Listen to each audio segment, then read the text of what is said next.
40 damage behind the Eldritch Blast Warlock, and that made me lackluster in combat. Yeah. Oh. Yeah, that's because people don't understand utility, and it depends on the games you play. Like it's like, for instance, like a lot of my encounters, like if you just had straight up damage or die, because because like I think no, like what, like you need to do other things. If you just like, hey, let's just kill everything, it's not going to be good. I mean, I was like, but also, does this warlock have a 20-something AC? Right. Yeah. Yeah. There's, I mean. Anyway. Plus, like between your flying thing and your cannon to do area of effect without expending a. Oh yeah, it's just spend a spell slot, but to summon potentially. My first summon is free. Right. So you have a free AOE. Yeah. The first constantly going out as a bonus action. First cannon is free, and then if I pull a second cannon before a long rest, it costs a spell slot. Yeah. So I don't know. All right. Let's go. It all depends. Yeah. So here we go. We are in Pirates, and we've got full party. Very excited for this. And hello, Twitch, those of you who are on. So let's see where we left off. I think was a big everyone swearing. I think is where we left off. Freaked out at a big metal ship of vampires. Is the as everyone, yeah. Which were that I got to cast heat metal on the entire ship. That was great. Yes. Which is a fair amount of damage, definitely, while you're able to maintain distance and usually at bonus action. That was insane. I was still re-looking at that. I'm like, yep, nope, that tracks. But yeah, so you guys are on the ship in the dead of night. You're probably about a day out from Darktoe at this point. And I think if there is anything you want to wrap up in communication or debriefing before you hit Darktoe. Well, I think for the purpose of us sort of maintaining some kind of functional relationship with, the other pirates, we should probably link back up with the Goodman. Mm-hmm. That's the right name of the ship, right? The Goodman? Yes, the Goodman. Mm-hmm. And have him continue to escort us back to the bay. Sure. Yeah. I would say they do. I think as of note, they don't seem they were involved. They saw a lot of this. They got pushed, but the ship does not seek to communicate with you. They just kind of alongside, and there's kind of the silent attempt to escort. It's up to you if you do anything with that or not. That's up to Mal. I ain't. Captain Mal. I am not on the best terms with the other captain. He's made it clear he does not want to talk to me. Hey, Captain, I get the feeling he's done dealing with us. I don't think he wants anything else to do with us right now. I mean, we could stop and parlay, but it's a pain in the ass to do. So, I mean, I'm just going to glance to see if anybody's on the helm of the other boat, and are they actively ignoring us, or just doo-doo-doo? Sure, make it. I guess this could be an insight check. Sure thing.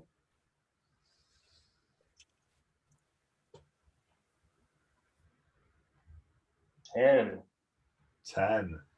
Man, everything's good. Everything's pretty normal. You're just not talkative. I'm not gonna yell at them. I can see it. I can see Jajal just waving to the other ship, Yeah. I think now you kind of make you make your thing and you realize yeah, that's how I drive a ship too. I don't think you're not seeing anything overly aggressive, overly bad. It's just kind of people doing their job, and I think you think, am I reading into something? I don't know. I think so. if there's nothing else, on a good day, you see the Goodman fly its colors, and you can kind of see the captain wave to you to kind of signaling for you to raise your colors that were given to you.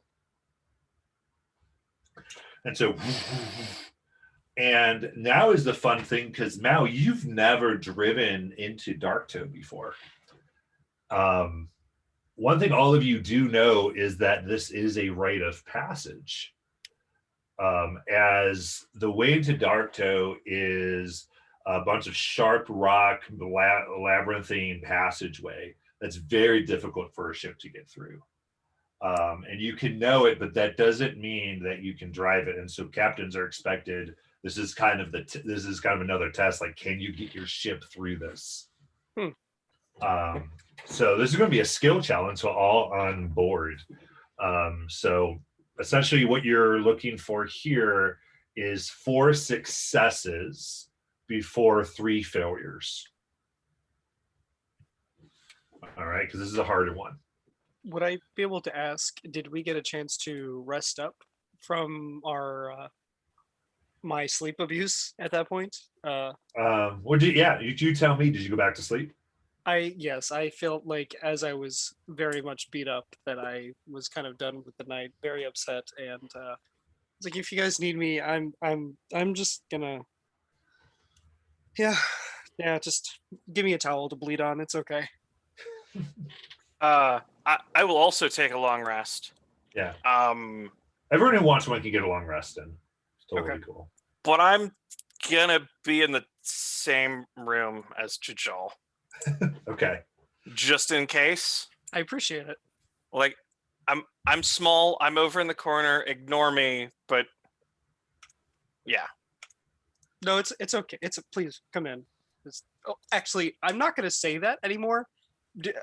I'm gonna have to come up with something else. I'm gonna have to let me think on this for a bit. And allowing people in. Yeah. Yes. He invited vampires on board. In my dreams. I was not prepared. He invited the vampires to dream walk through his brain onto our ship. It's very rude. Oh. All right. So you guys make your way. You see that at this point, the sails drop. You drop your sails. And this is all about maneuvering with what momentum you have through these rocks and not crashing your ship and losing it here and now. Oh, Mal, you're muted. Are we leading or following? You're following. Okay. So because you're following, this will be an advantage. Okay. Any checks that you make. So you get to tell me something that you're doing, and we no one can go twice until everyone's gone once to help with this navigation and getting through. So what's something your character is doing in order to get by here?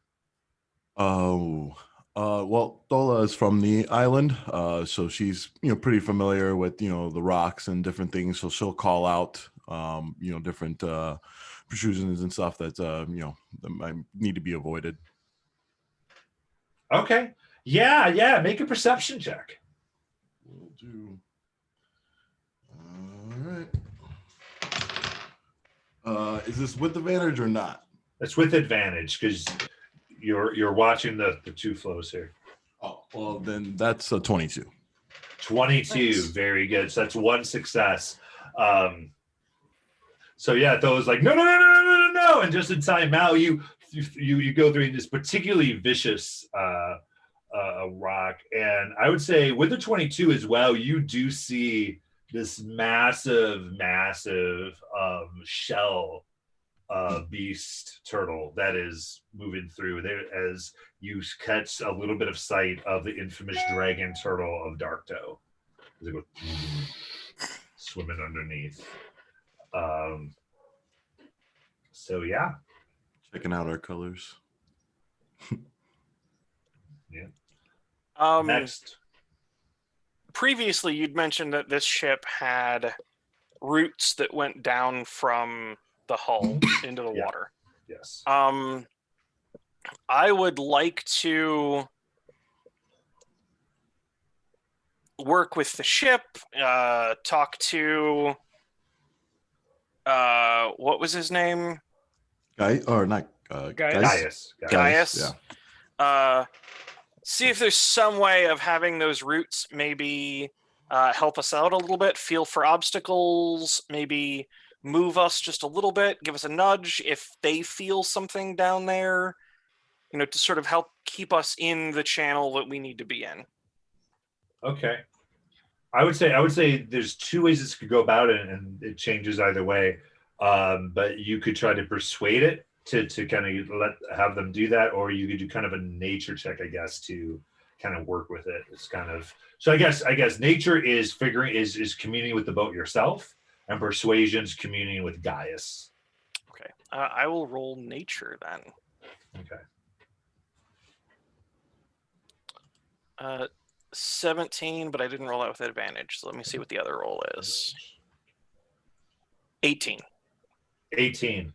That's going to do it. So, yeah. So you kind of. I think you're running your hands along the ship, and I picture you kind of going on the outside, and you kind of see a rock, and you kind of like take one of the roots and you push it to the rock, and you're kind of like trying to train it to not want that. I think like kind of getting this sense, and so it starts to pick up this pattern that you see that as you get close, it gives just a little bit of a fraction. And we'll see. What's the next one? We need 2 more successes. I'm going to go super light touch on the rudder, watching the rudder of the boat in front of me to see when they make their turns, when they start their turns, when they leave their turns, and just like very carefully, softly, gently try to mimic the exact kinds of movements, acknowledging that our boat's a little bit lighter and a little bit faster. Yeah. So this is just going to be vehicle proficiency, which I think essentially you have now. So if you don't have it, we're going to add that anyway. Because I think you have proficiency with ships as we've written in. So this is basically Dex plus proficiency. So it'd be the same as basically any other Dex roll, right? Yeah, anything you're proficient in Dex would work for this. Okay.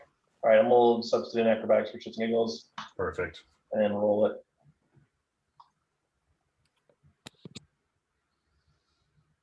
$24. 24. Yeah. So you're watching the movements, and I think more than copying, you're actually calculating the size differential of your ship to their ship, speed issues, and so you're doing all this stuff. Like you're not Tonk with all the math and stuff, but you know ship. You know instinctually how to do the correct adjustment. So you're just and you make it through really well. And the next one, does this be Hyro or Jajal? So I think what I would have done is kind of hop up on the mast, running between both like the jib and the mainsail, using the boom, kind of grabbing both hands with the lines and kind of guiding off of Captain and seeing which direction he's like leaning towards, and I kind of help and grab and like pull off with those to kind of help give some of that, like for the wind to catch the sails, like running back and forth with that. Okay, so yeah, to kind of give it up just enough, so kind of manually. Okay, yeah, I totally get this. Like as he would go to port, I would kind of like lean against it and pull it so that way the port side would catch the air, and as he would go to starboard, I would kind of lean against that and pull it for the starboard side to catch air. Absolutely. I think this is a harder one, but I think it's going to be acrobatics. Okay.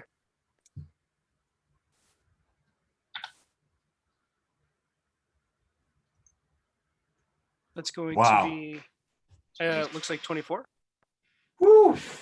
Good rolls tonight already. Oh, means it's going to go worse later. So, oh boy. So yeah, so with that expertly, as if, in fact, you see the Goodman catches the rocks once or twice, but not you.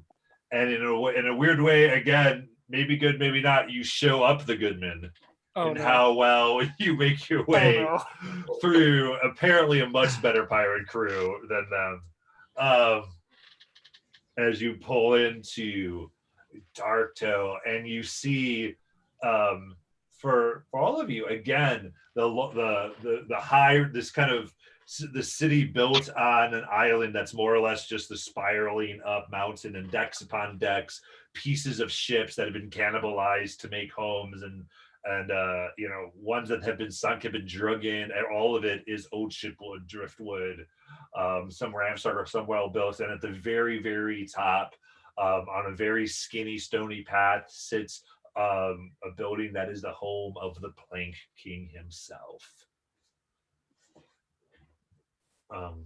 But you dock, and there is a murmur as people are seeing this very flamboyant and amazing flowering ship with a giant pink flower as the crow's nest,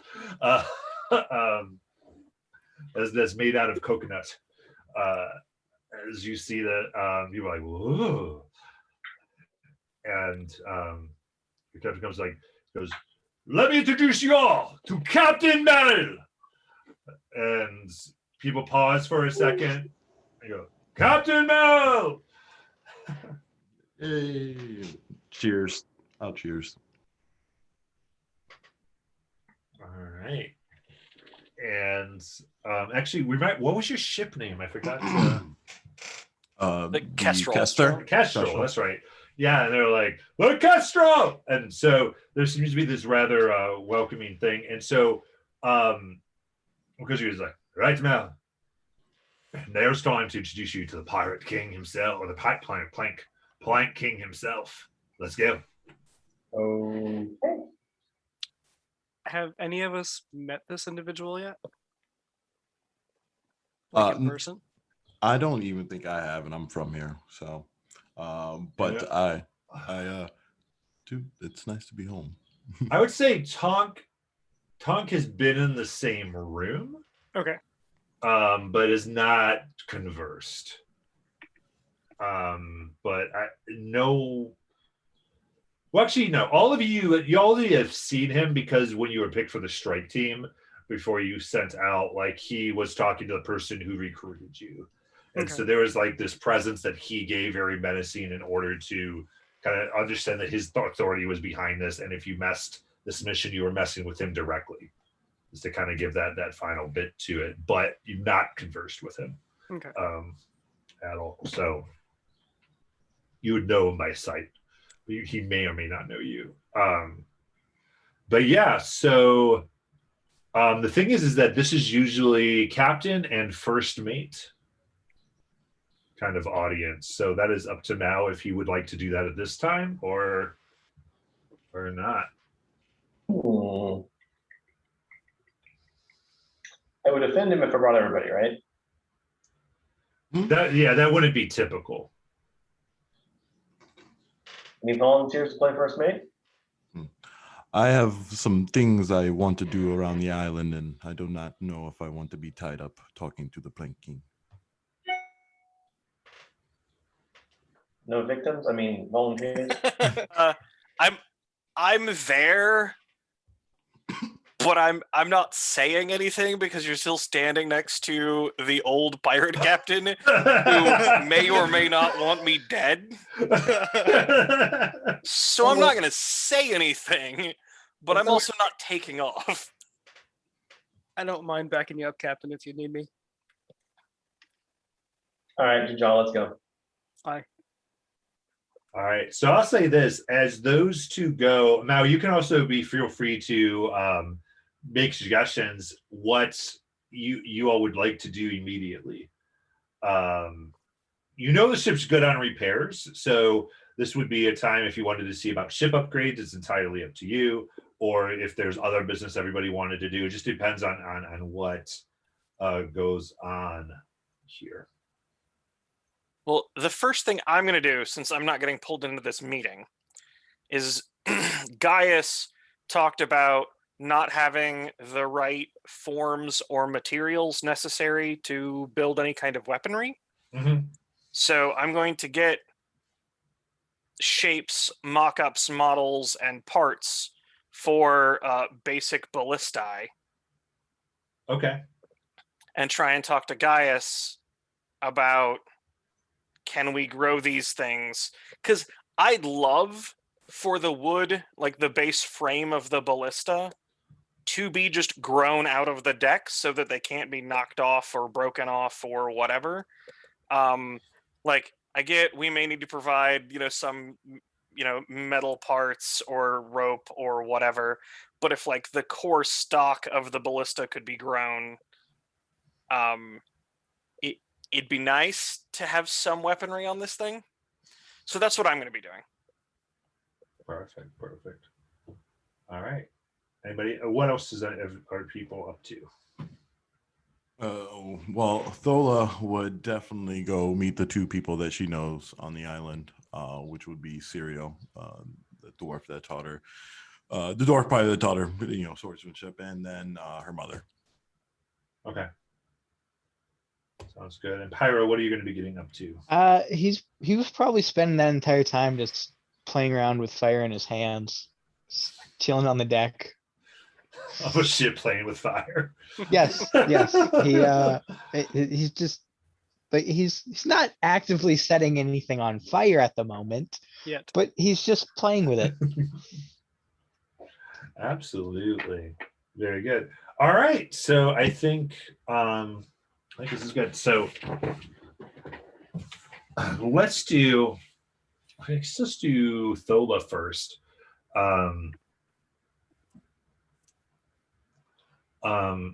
I think who do you want to see first? I would probably see my mother first. Okay. So I think during this meeting, you probably have time to see a person here. And so, yeah, I would say you make it to your mom, and she sees you a little far off, runs up, gives you a huge hug, kisses you on your forehead, on both cheeks. She just is like, oh, my girl, my amazing little girl, you're back.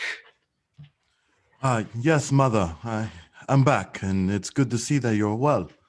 Yes.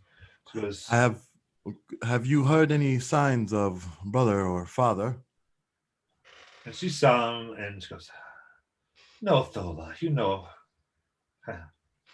not yet, my dear. I don't understand. I don't understand why Theniel had to go find father without me. He left me and didn't say the word. It's terrible. But I'm sorry to have left you, mother, but I have to do this. I have to. We all end up in the Queen's embrace eventually, Thola. So, yes, do what you feel like you need.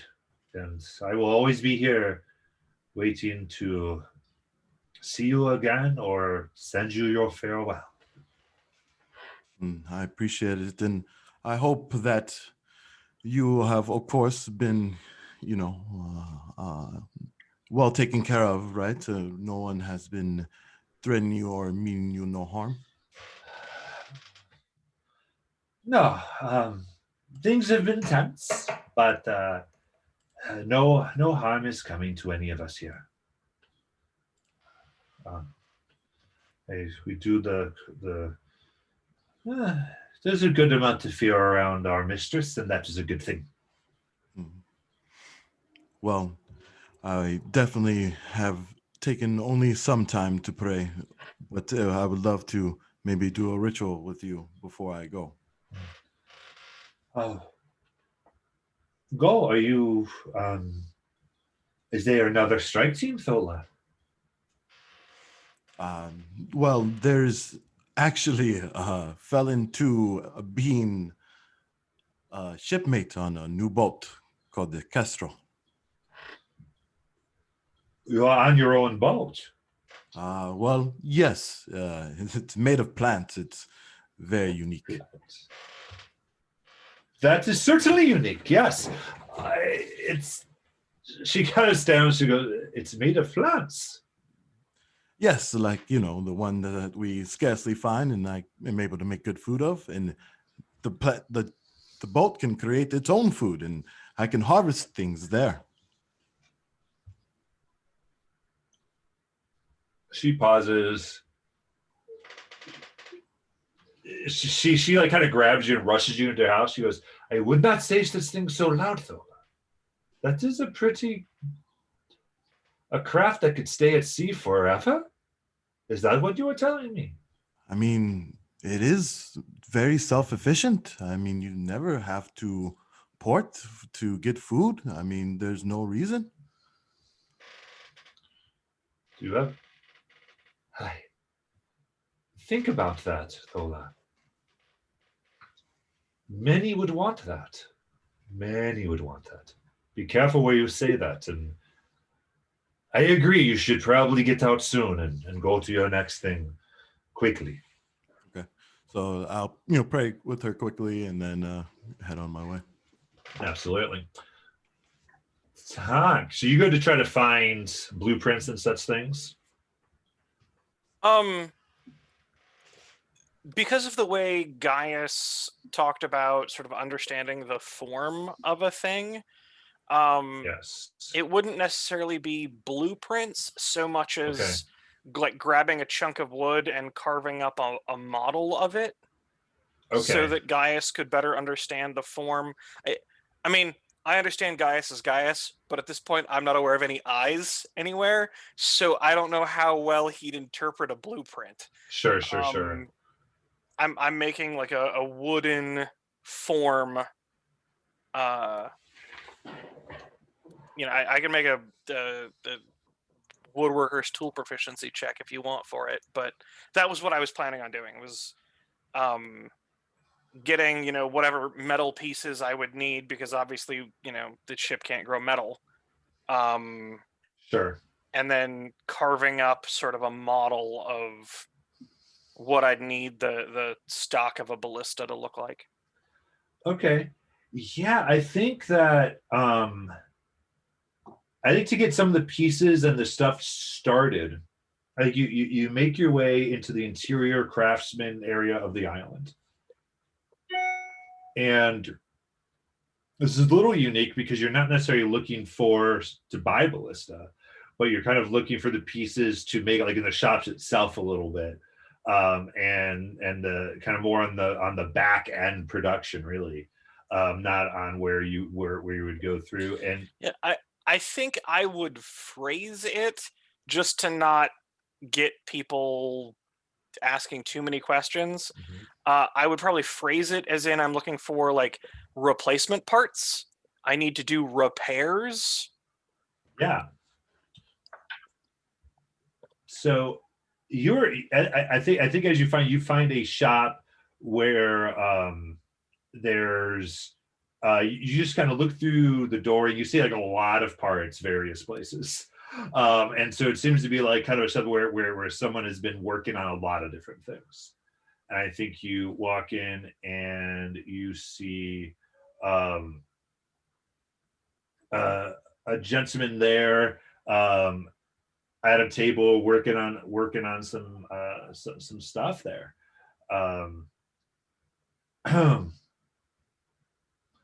And just give me 1 second here. Why don't you go ahead and describe your character? Oh, okay. You have nothing in your appearance, and I was like, I'm gonna. Never mind. Yeah, I just filled it in because I realized that. If you refresh that page, it's cool. Yeah, you see a like a tannish, gray-skinned gentleman with dirty blonde hair, and what looks like you're seeing him from behind currently. His hair's tied up in ponytail and top knot type fashion, and he's 6 feet tall, muscular guy, but not. You're a little confused as to what he could be.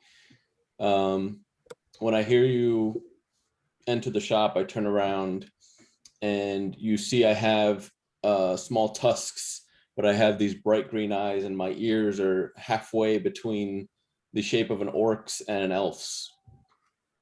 I'm like, oi, What can I do for you? Yes. I'm looking for some repair pieces. Our ballista took some damage, and we need to replace it. Specifically, I need these pulleys here and this cam and the way this brace. Do you have any of those? For the record, I'm a 2.5 foot tall gnome with bright red hair. Okay. Imagine every steampunk Ren Fair costume you've ever seen. I have a bandolier of flasks. I have a pistol, but that thing is more gears and spinny gadgets than an actual pistol. I have almost I've got tinkerer's tools on me, thieves' tools on me, smith's tools, wood carving tools. I wouldn't see all of that though. Yeah, but I Especially mean, not the thieves' tools. But this is just sort of the Yeah. the A lot of fit There's just accoutrement tools of all the way up. tools. It's like the bandolier of flasks and then just every possible tool hanging from other straps. and it's one of those and I don't know exactly what kind of character you are, but most people wouldn't expect that you could put that many pockets on the front. On a vestment, yeah. Yeah, how? Well, after turning around, not seeing anybody immediately, looking down to your voice, I'll very interestingly look at your pistol and I'll be like, another firearms specialist. And you'll see that I have a firearm on my hip as well. And so I'll take a look at the pieces that you're showing me or whatever, if it's just documents, and I'll start looking around the shops. And I'm like, this is all gear for a ballista. Are you not looking for cannons? I mean, because I specialize more in the crafting of cannons and firearms more so than, I mean, I can make these things for you, but it seems a little bit dated.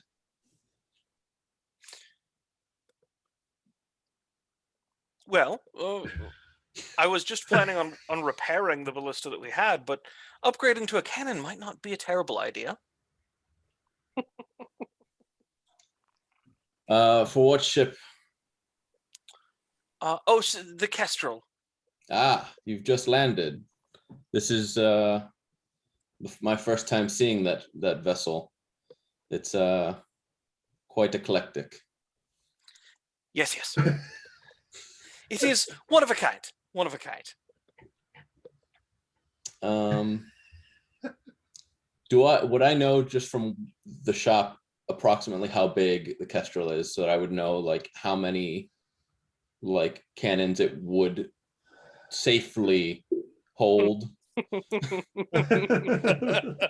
That word you used there, I'm not sure this party cares for. My thoughts exactly.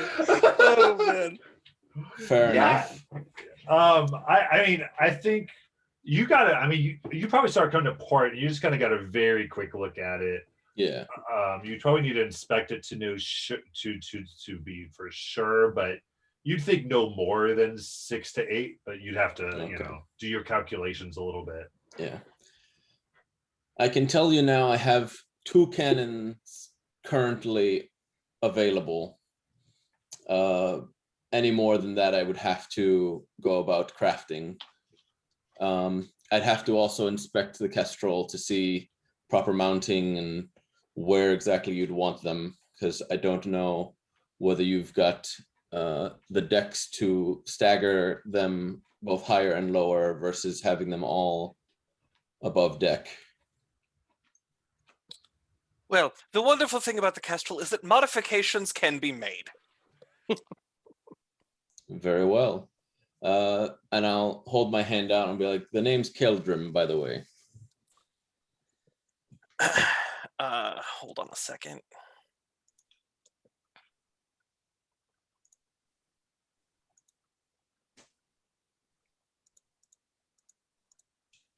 Where did I put that? Thought I put it somewhere.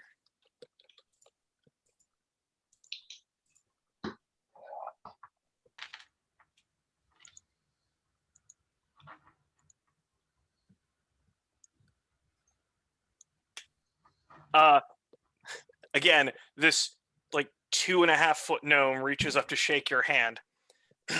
Tonk, Eichel, Warren, Bodynock, Alston, Funkin, Sprocket. At your service. You can call me Tonk. I think I'll do that. Pleasure meeting with you, Tonk. And I'd very much be interested in swapping knowledge in regards to our firearms, if that's ever an interest to you. And as you look at mine a little bit more closely, it's very you'll, as a gnome, you would know that it's a pepper box. I draw my pistol, obviously not aggressively. Yeah. And it just sort of show it to you kind of like this. And I've made modifications. Like the basic wood stock and the barrel are about the only thing that still resembles anything you've ever seen before. Like, there's crystals and metal and gears and coils. Looking at it, I'm like, I see this is not something that I'll be able to replicate. That is highly magical, and I only very lightly dabble. Yes, well, you see, this part here, it yes, Matt, holster it. Excellent. Well, if you have time, I'm happy to start those inspections. Did you know how many cannons you'd want? I think at a minimum we'd be looking for 5. I'm not certain.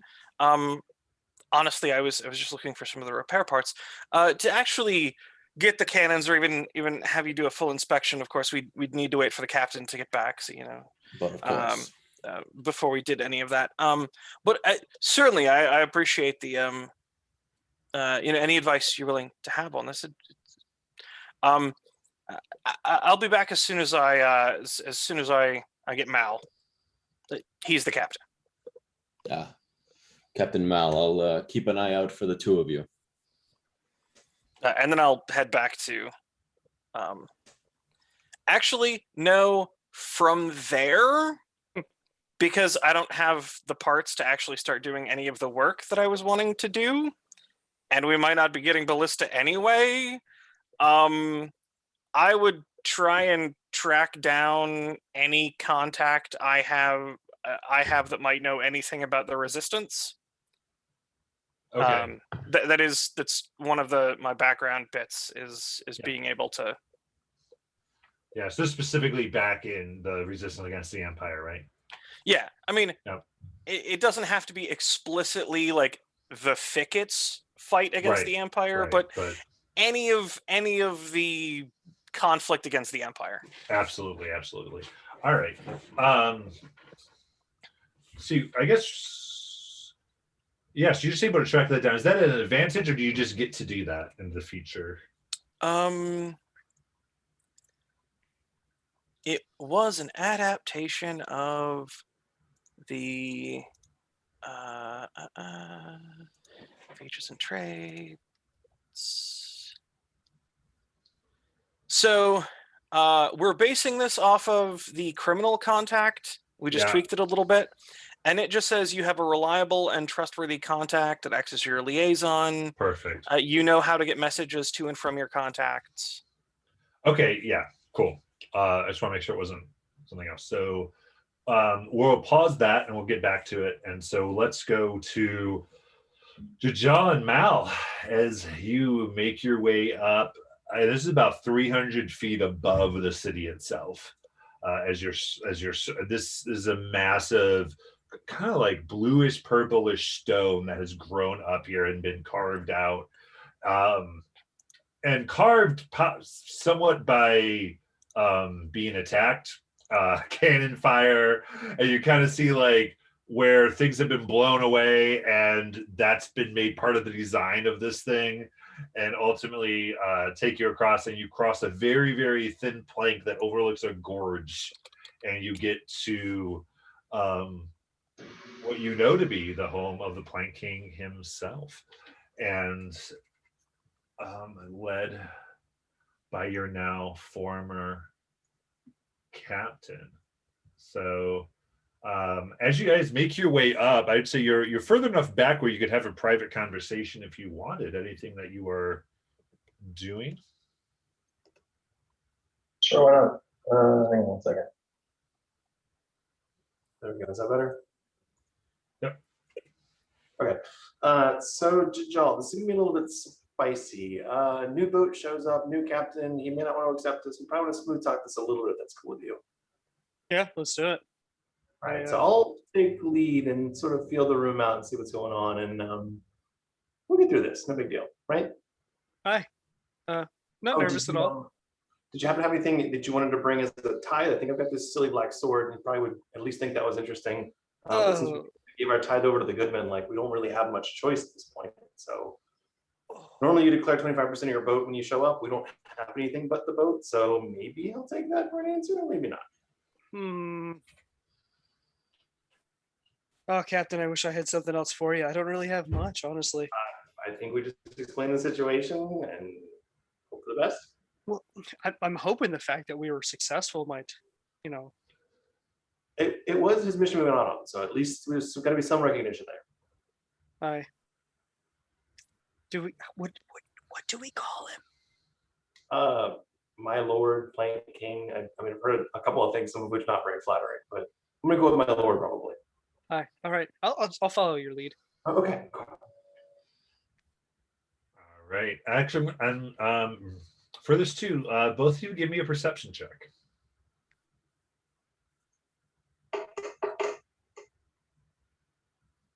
That's gonna be soft 20. Of 20. Sweet. Jajal, as you're making your way across here, again you see this. You see it's interesting. There's a guard at the ready here, and as you kind of look down at Darktoe itself and the bustling area, and you guys have made your way. It's kind of coming close to sunset, and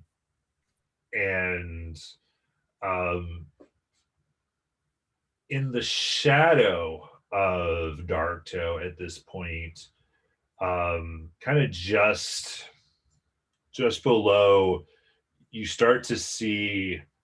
So this is gonna western side, a thick mist that is resting within the shadow above the water. Do I get the feeling that that's like native to it? Like, is it normal? I'm gonna say with that check, I'm going no. It's rather unusual. Anything familiar about it? I think you certainly. I think the hair. I think you certainly get a little paranoid. Captain. Yeah. Yes. What's up? So, within the past couple of endeavors that we've enjoyed together, I've been growing increasingly distrusting of anything mist-like. I understand, I can you look right out that way? I can feel my fur rising. It's not. I don't like it. Let's. Not that we want to rush him. Obviously, that would not be a good idea. But I don't know. How much are we reporting about our travels? Like, are we going to talk about the woman who? I think it's a conversation worth having. Maybe if he asks, I probably wouldn't lead with that. So we'll go ahead and take a look at the mist and see, like, does it seem to be like a natural mist or is it an unnatural mist? Are we talking like it sits in the water like it's supposed to, or it like behaves funny, or it's too thick, or like is there some weirdness about it? Or is this like the mist that hit our ship before we hit the other ship? Yeah, I would say as you inspect it with the checks that you have before, yeah, you check and there is zero wisps, 0% that is in sunlight.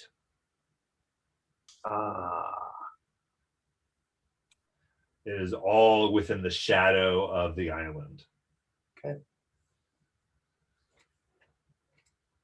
I don't like this, Captain. I don't either. Let's at least have the conversation. Let's go ahead and head in. Aye.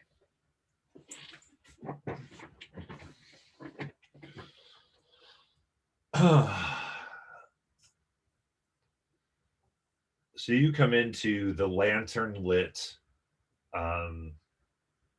one huge room. Again, this isn't. There's not. There's no entry. There's no waiting room. It's just one large area where it sits on a throne made of chests and weapons and different things. Well, I would say it's kind of on a pedestal of that, and then it's a simple wooden chair with armrests and a heavy back. Sorry, here sits Wyatt Moranos, the Plank King, who you look at him, and this is a massive Goliath. He's about 8 feet tall, pure white skin, not a hair on his body, muscles just rippling, sits there with his giant double-bladed axe, just kind of one knee up, the other one hanging around, just kind of chill. See, clocks you enter, and just not bothered by anything, totally unthreatened, kind of lord of his domain. And he kind of clocks all of you and turns his attention. He's like, right, do you have it? I'm sorry, like, right, do you have it? And the first mate of the Goodman brings up the arcane power device, grasped in like this iron claw and just kind of puts it on. He looks, and he snaps his fingers.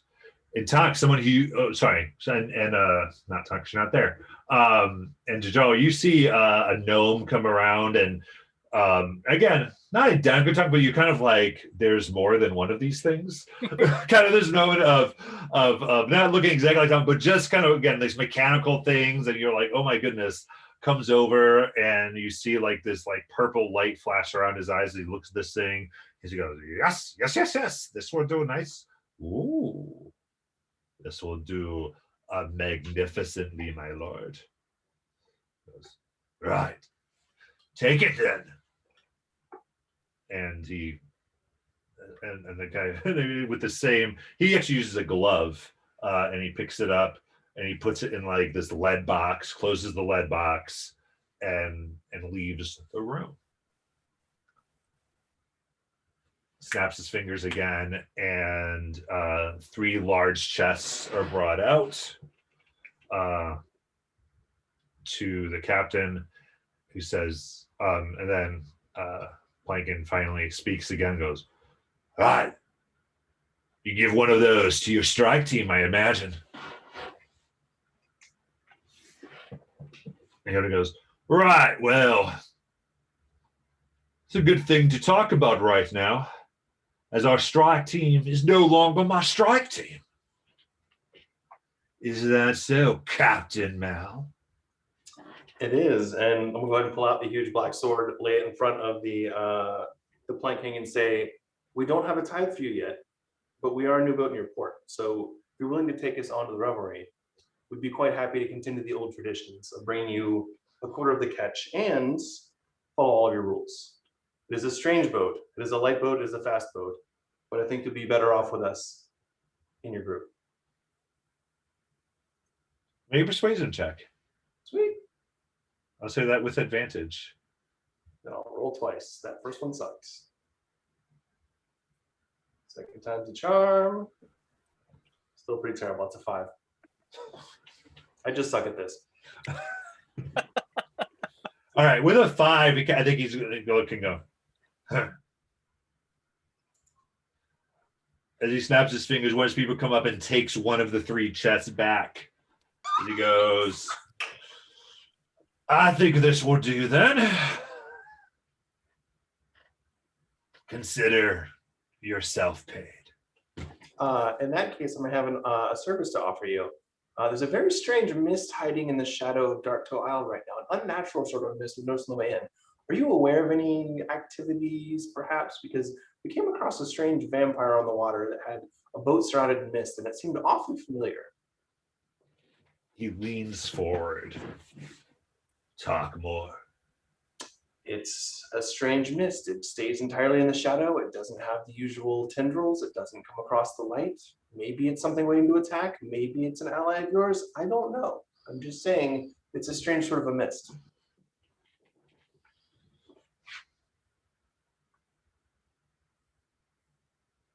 And you propose what? Permission to check it out? I'm curious, but if you're already aware of this activity and it doesn't concern you, then we don't need to. My first concern would be to get some cannon on my boat because my boat is woefully underdefended right now. That is a problem. Has been.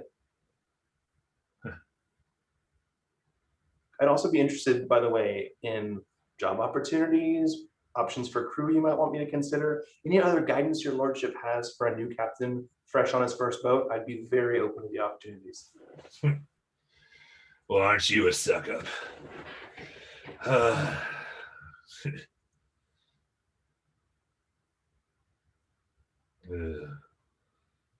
Do you smell anything but shit from there?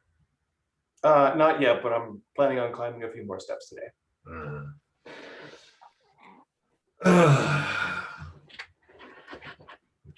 Well,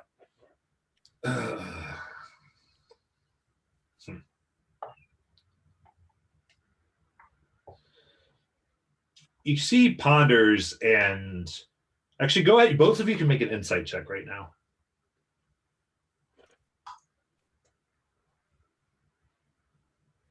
Mm, 13. 13. I would say you see that there is something on his mind and he is deciding whether or not to entrust you with like some type of something. Like there's definitely something that he would need, but he's not. If it helps, Considering we are the newest boat in your harbor. We are unproven. We probably know what we're doing, but we may not. So at the very least, we're expendable.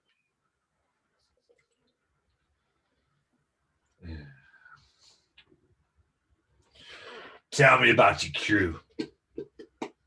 It's a very strange crew. So as I happen to be on the rudder, are you familiar with my family? We've got long history here, mostly good, not always. So I'll hand the rudder. My first mate here, Jajal, is fantastic on the sails. You can imagine his agility, and sometimes claws come in awfully handy when you're scrambling up a mast. We've also got a fantastic priest with us who helps us with most of our cuts and scrapes, as well as quite a bit of the combat. And we have this fascinating little gnome sort of artillery type that has been standing in for all of the deck guns all at the same time. He does a fine job, but he can barely see over the railing. So we're looking for some investment there. Oh, and we also picked up probably a strange mix for a captain and a boat made of wood, but we picked up this Genazi gentleman that constantly spews fire in strange places. And he's been useful for a hot minute, but like literally he's been with us for a hot minute.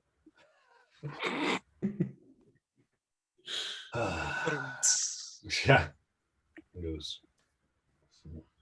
I loved it. For the record, I approve of that description of Tom. I Goes, approve the description of Pyro.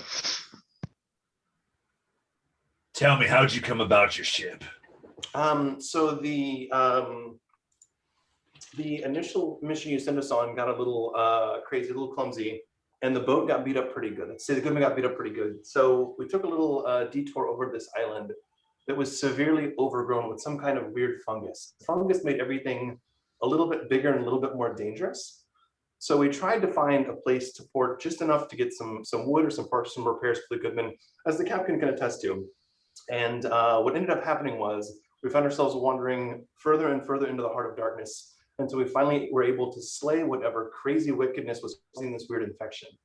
And when we did, this boat sprung up almost out of plants and dirt and nothing on the edge of the shore. And oddly enough, it was saleable. It actually worked really well.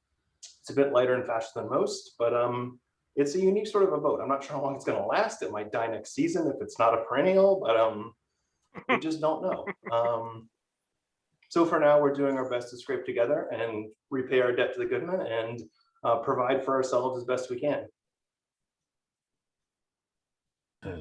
So this is uprooted after you killed something. Some weird magical strangeness. The entire island was glowing with some oddness, and every time we killed one of these fungus creatures, another one sprung up in its path. So I couldn't explain most of the things I saw on that island, but apparently the evil is gone from it now, and people are celebrating. So as much as it's above my head, it seems to be tied to the island somehow.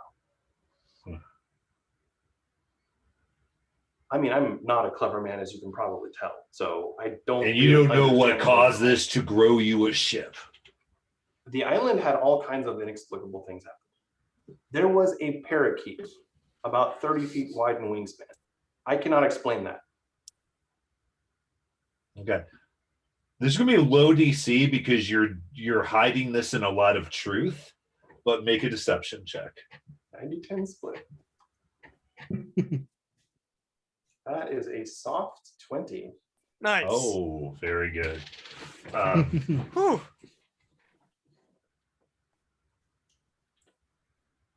He goes, huh.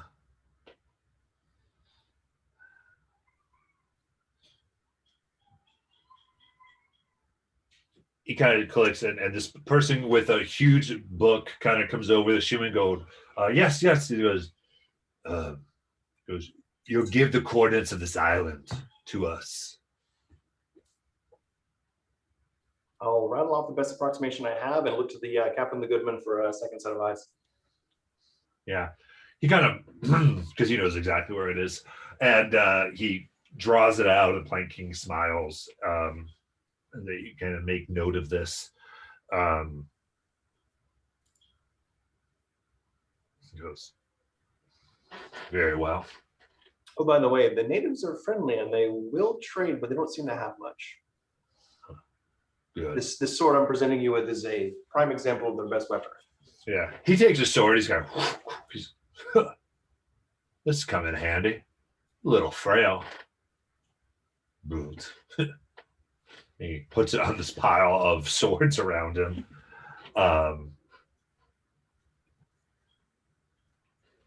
He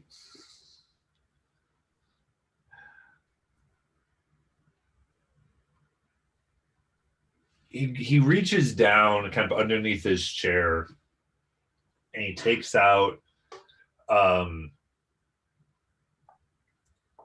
piece of wood that has this skull with a crown etched into it in kind of this glittering kind of stone dust. There's a slight glow to it, and he tosses it over to you. He goes, on your way down, make sure you stop by the astrologers. Show them that, and say I've been asked to grab what falls. Okay.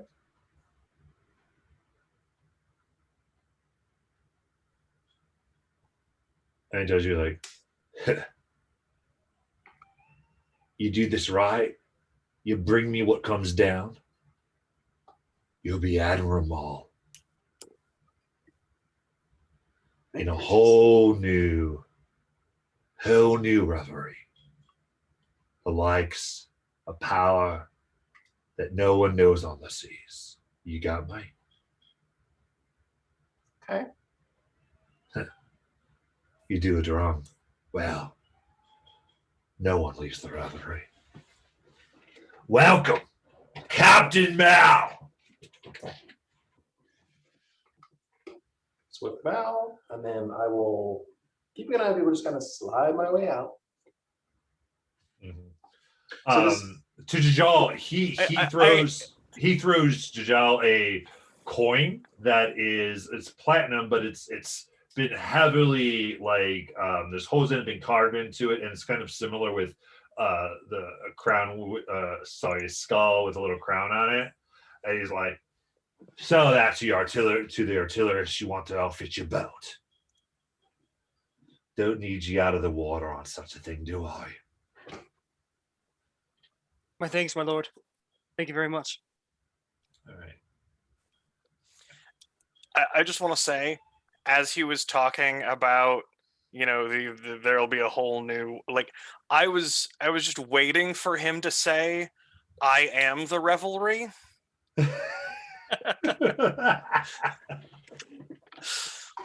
Anyway.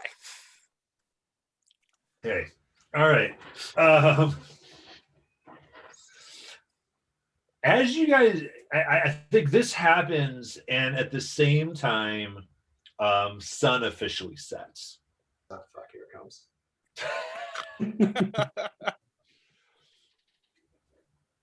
And bats immediately fly into the Plank King's room.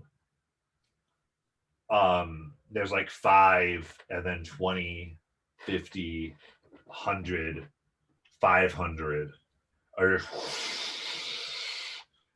And they are swarming fast. The Plank King guy grabs his axe, leans. He looks disturbed. And there's this black mass, and within the middle of it, you see a shape, a humanoid shape that then becomes more and more distinct. And the bats kind of stop swarming in a circle and overhead and kind of make themselves look like giant wings coming off of this humanoid shape. And the bats kind of start to form and melt and form, and you see pale white holding a goblet in like kind of this fine kingly dress, royalty with these it's going to be about a 20-foot wingspan of these pure jet black wings flapping. This long robe that totally comes past the feet. Hanging in midair, this creature as he sips on his drink. Is this what passes for royalty down here?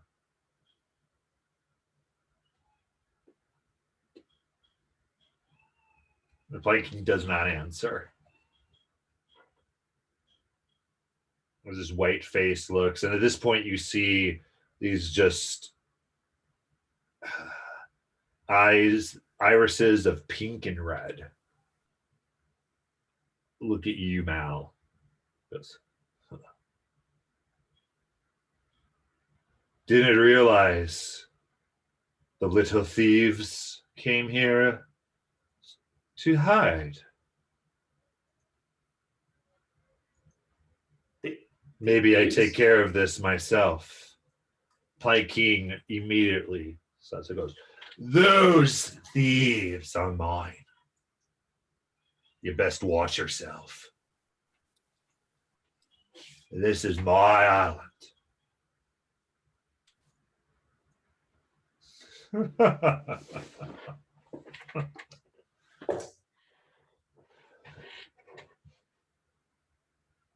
Hand me the thieves, or it won't be your island anymore. Plank King. Do either of you want to do something? This is what, 5, 10, 15 feet away? Some distance, but probably not striking distance. He's flying about 30 feet in the air. I want to do my best impression of a wall.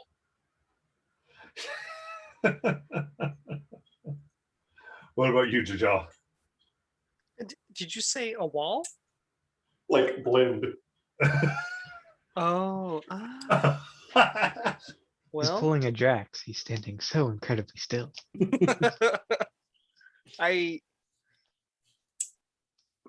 much like a very cartoonish caricature of what a cat would do if it was afraid, like the tail just like goes completely stiff, like rigor mortis stiff, and I'm just like everything's perked up as soon as like the bats came in, and I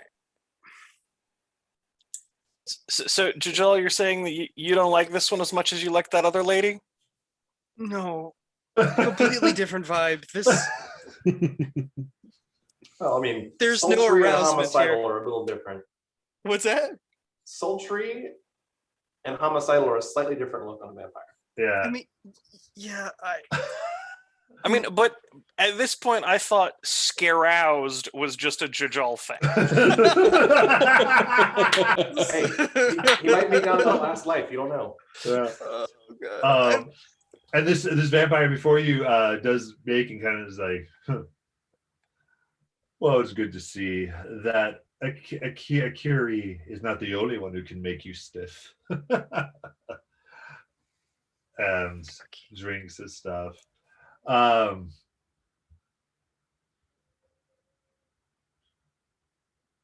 Blaine King stands his full height.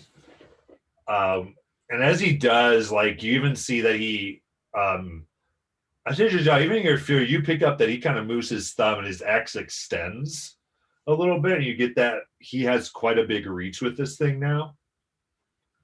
Mm. He goes, if you're in the king's chambers, you address the king. And he takes a strike with his axe as he leaps up, and it hits and it passes through.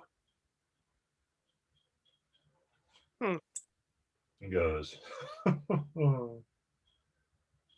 you didn't think I'd come physically, did you? You've made your choice then, for my king. And fades away. At this point, you hear screams from below in Darktoe.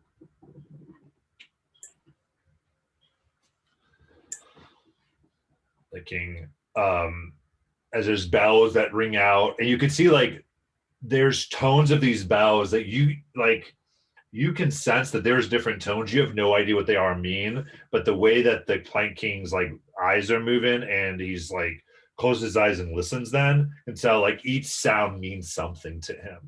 Each bell that's rung, as you can see he's like putting stuff together. He goes, you, the mist you saw, you take care of that. We will take care of what we can. Go now and prove yourself and what you've brought to us. I, my lord, and I, yeah, let's go. And to Jajal on the stairway down, I'm just gonna say, it was the fire, wasn't it? Was it the fire? It might have been the fire. Did you hear what he said? Oh yeah, this is gonna be a day. No, her name is Akiri. I know her name. Any idea? Okay, put it this way: if you see her on the field of battle and you can sweet talk her, you don't have to kill her. She's yours, or more likely you're hers. But whatever, fine. You did a wonderful job back. I imagine we're like doing this as we're like running. Fantastic, by the way. Yeah, dude, that was amazing. That's the most I've heard you talk since I've met you, actually. That's the most I've talked since you met me. Oh boy. All right, so does it like approaching the town? Like, what seems to be the state of things? Like, we can have our weapons out as we're running, but like, we at least want to take an assessment situation to figure out what we're actually up against, what the town looks like right now. Like, give me a quick perception check. Only I had wisdom. Also, if things are going to shit, do any of the rest of us notice? Like, I'm out by the boat. Yeah. I gotcha. 18. Okay. So we go back in time real quick to Tonk. And Yeah, I'd say we find you. You're looking for a contact, and I think you're among the like. I mean, there's people unloading and loading, and the person you generally talk to with the resistance, you're able to find him. He's usually making the quick deals between ships on the docks themselves, trying to go so the things that never hit the merchants and kind of making the deals and taking a little bit off the top, but much lower prices than where the merchants would be. It's usually where he's found. And you go through, and this is an elven gentleman actually, who has a slightly different accent, hails from a place called Taldore, and is here doing such things. And he has been your contact. He's helped you escape before. He enabled your joining of the revelry. And his name is Arathel.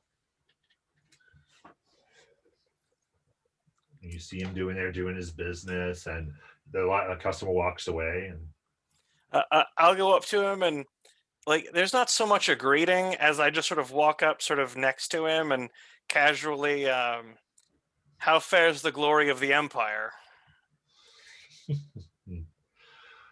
oh, more and more is always smiling upon those who stand up for tyranny. But the grip grows tighter, and those who grin bleed. Well, the desperate always do cling so tight.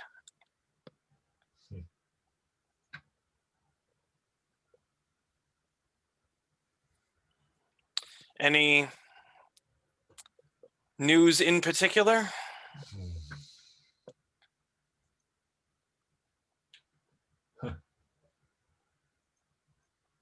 They seem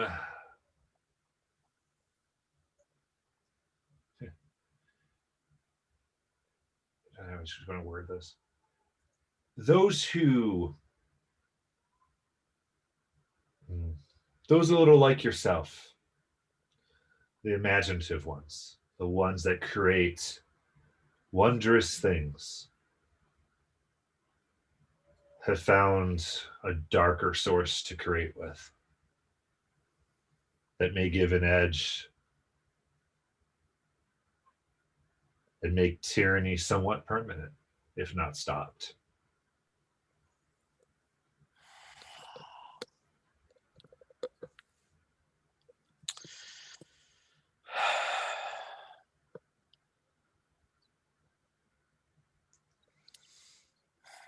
Well, are you saying that that those in the thicket are turning to foul?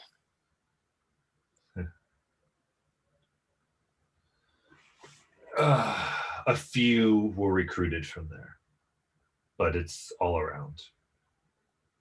Into the Concord, up in the Empire, creeping into the Dynasty.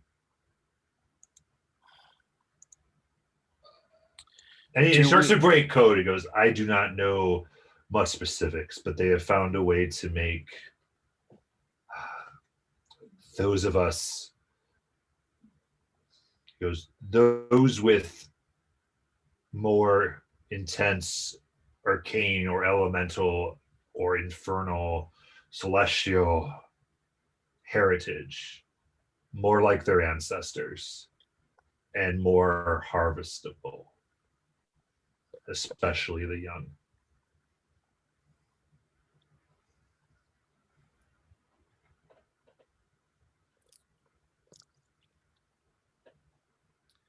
Do we know anything of the origins?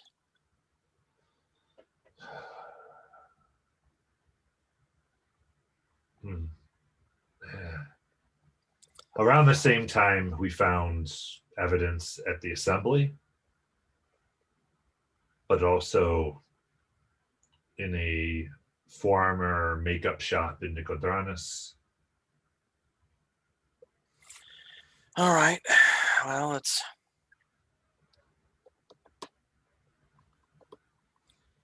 That's graver news than I had hoped for.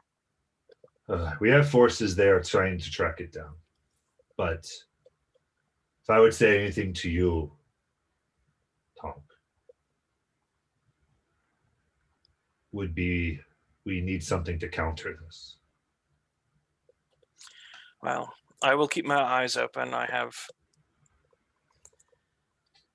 have no solution yet.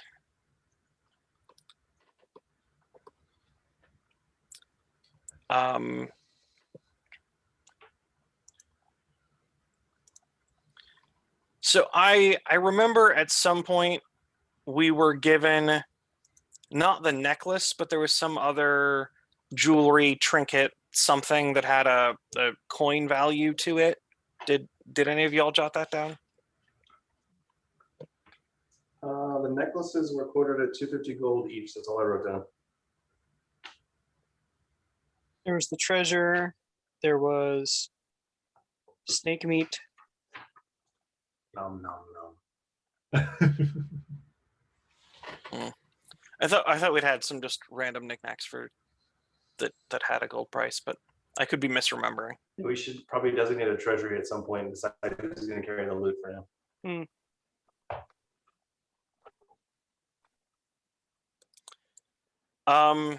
Well, in that case, I don't give him any money because I don't have any split of any money to give him.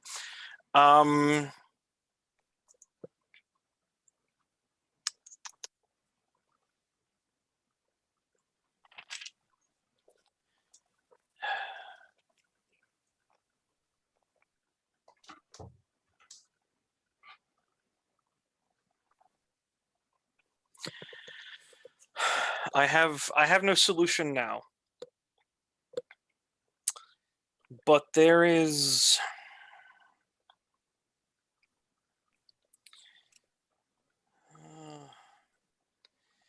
are new weapons being built every day that may be able to be repurposed. I will see what I can do. We need something. But be careful. Don't lose your soul. Dear one. Remember to grin.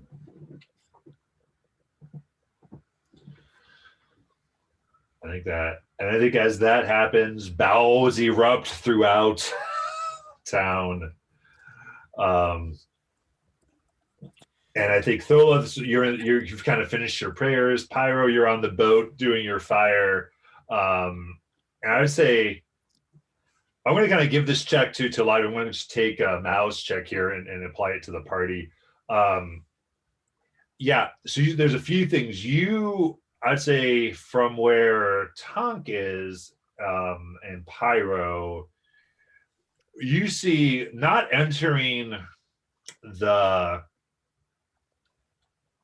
coming in close enough to have to deal with the rocks, but far enough away, probably a good 2,000 feet, you see 3 metal ships. Oh, shit.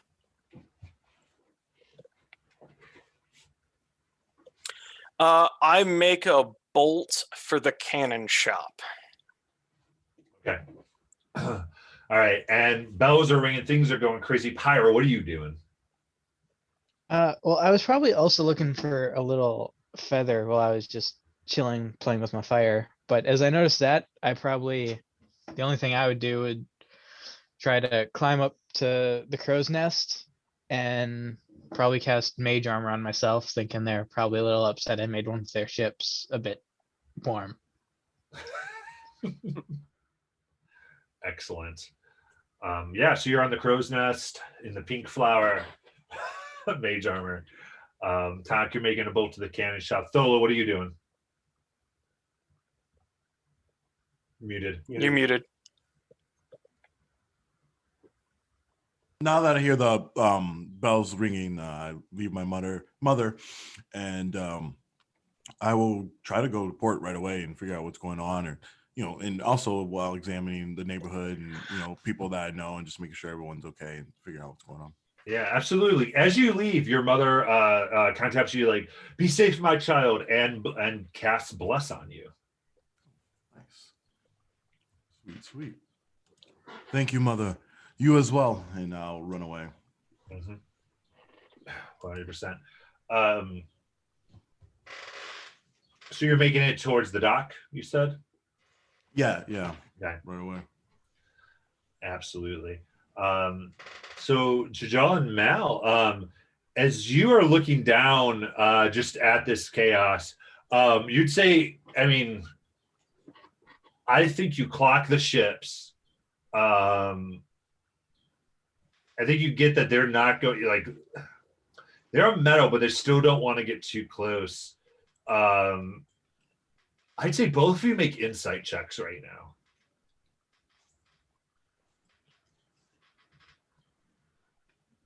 $16.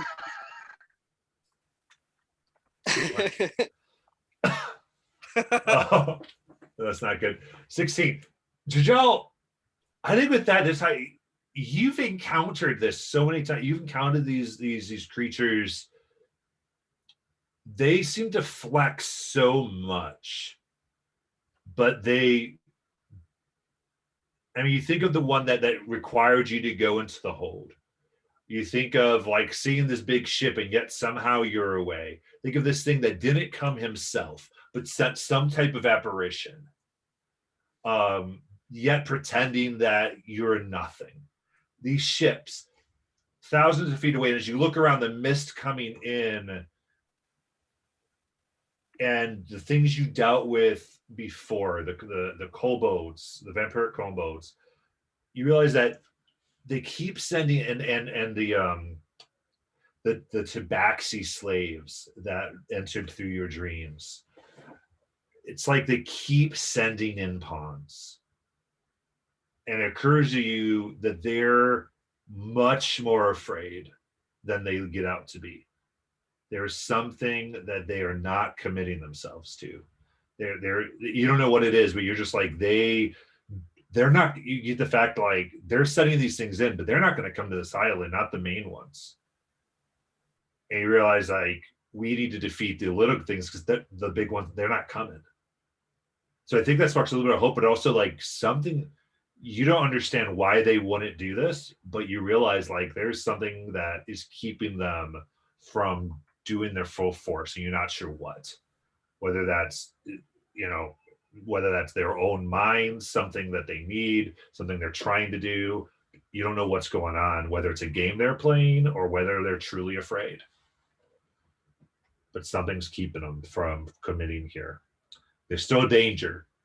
You see mist is coming in, especially down in that area in which you saw is now like there seems to be mist coming from all directions now, but the most advanced one is what you saw before that was making through the island from the shadow end. Okay. I think from there, I'm going to do my best to put that in the words that Jajal would say. Captain, as we're going, I don't know, something about this. It's definitely a show of force, but it almost reminds me of when you would, you want to intimidate somebody to doing something for you without actually having to put in all the work. And they're dangerous, but I don't know. I fear that they either might be hiding something or they're waiting for us to do something for them. But Where's an angry dragon turtle when you need one? I think we did. Lola passed it over, didn't we? She waved at it. Should be out there. Okay. Let's see what the crew is. Quick. Let's do it. How far are we? You start to. So you're going to make your where are you trying to make your way? Down the boat. Down to the boat. Yeah, Okay. I know they mentioned, sort by the astrologer, but we don't have the kind of time right now. Right.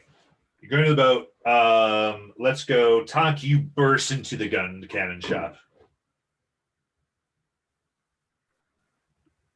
Punk, where's your captain? The name's Caldrum, right? Just out of character. Yeah. Caldrum. Caldrum. Metal ships assaulting the harbor. Anything that you can get, anything that can punch through metal, bring it. Out of I'm assuming you character, can is hear it- like the bells ringing in the Yeah. background. I- at I this would- point, I now would- that I I've would- now that I've opened the door. I would know the bells. Would I have anything? Would anything that I have in the shop currently be able to do that I could transport down to the ship? Because I only have a 10 strength. Yeah, I think between you and Tonk, you could probably load a cart with 2 cannons Okay. that you two could I'd say this, at half speed you could move 2 cannons there. At full speed you could move 1 between the 2 of you. Okay. Tonk, I have 2 cannons with a cart. We can get there, but it's heavy. We can go together. I can bring 2, or we can go quickly with 1.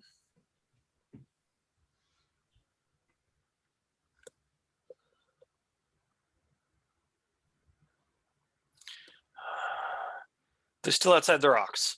Bring 2. Okay. I lead. And I Tonk think to the here back.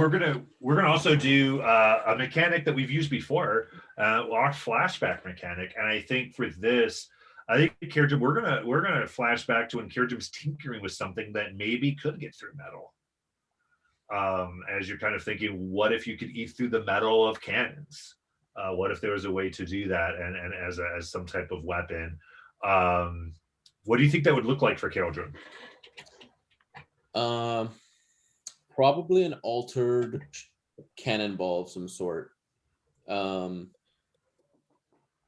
with like the very using Pepperbox and the knowledge that I've started working on like a larger gun for more range, what will eventually be like a Bad News-esque gun, probably something with rifling and the specific packing of how that cannon goes. Okay, so like a big velocity, like just much more powerful. Yes, so type of almost like cannon. a teardrop shaped shell Okay. that has like some rifling to it that's probably not yet refined, but that's where I'm at with it. Yeah, absolutely. Give me a tinkering check. What skill do you want that done with? That'd be a tool proficiency. Yeah, that's going to be Yeah, but do you want that like an So intelligence dex. tool proficiency or a dex Right. tool proficiency? I'll say for this, let's do dex. Okay, I don't actually have any proficient skills with dex, so I'll just roll a dex and then add 2. Yeah. All right. That is unfortunate. Oh no. Oh no. Oh no. Was that a 1? That's a natural 1. Oh boy. 8 total for my first roll of the campaign. So That's Well, Todd, it can only go up from here. Yeah, That's Doc, true. you ask that question, you see Caldrum look back, and you see him look through a doorway, and you get what used to be a workshop that now is just a door to a street that is obvious burn damage. And I think he goes, I don't have anything.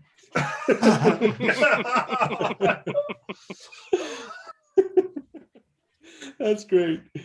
We're like, nope, it's not ready. It would only cause damage to your ship. But you do have the cannons, so you got to make your way with that. That's awesome. So, yeah, I would say then everyone who wants to, you can meet at the ship. I think with this, I would say Mao and John, you've been asked to take care of the mist on the other side of the island. That's kind of making its way on land at this point. But you all get to the ship and go do what you want. Cannons aren't there yet, right? I would say at this point you see this wagon arriving. So as- So Pi was there. Everybody, this whole party is gathered at this point, including Caldrum. Who's this guy? What's going on here? He makes guns that go boom. I like those. Those sound nice. Yes. Eldrum. I perk up. Nice.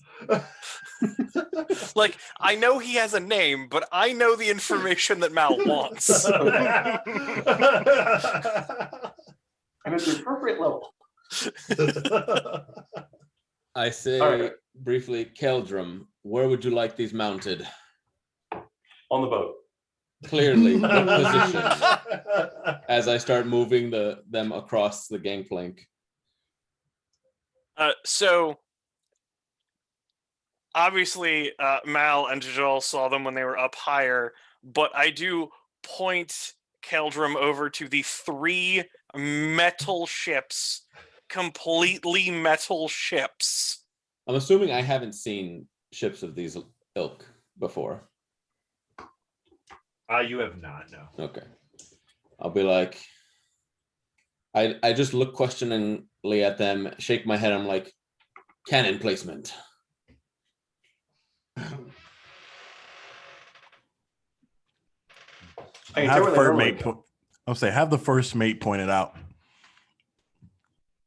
Wait, all right. So as we're pulled in, are we more like, are they facing like the port or starboard side of the ship? I can move them later. Just where do you want them now? Right. Yeah, so really, I think really the way this is set in, it's actually really the rear of the ship Okay. is where they are, because you guys aren't docked to the side, you're kind of docked in, and then they're past the back of the ship. Though probably you backed. I'm not as into this, but yeah, so it's on that end. Front or back. Just to clarify, we've got 3 boats blocking the front of the harbor, and we can't get out, or can we get around them and try to figure out where You this can probably is coming from? try, because the island goes around. They're more in positions. Well, I'll say this: as there's explosions on the ship and things fly out. And I'm going to say, Mal, since you are the captain, I need you to roll a d20. You do not want a 1, 2, or 3. Oh boy. Hey, Here we please go don't tell again. Mal that. What'd you get? A 1. Oh no. I figured. Hey, everyone make a dexterity saving throw. Oh no. Well, that's a 13. Dex save. Oh. no. 12. 22. So 18 for me. Yeah, Now. That's a 7 from the crow's nest. Oh, jeez. Yeah. So it was, these things only have a DC of 10, but not everyone made that. And let's get this moving here.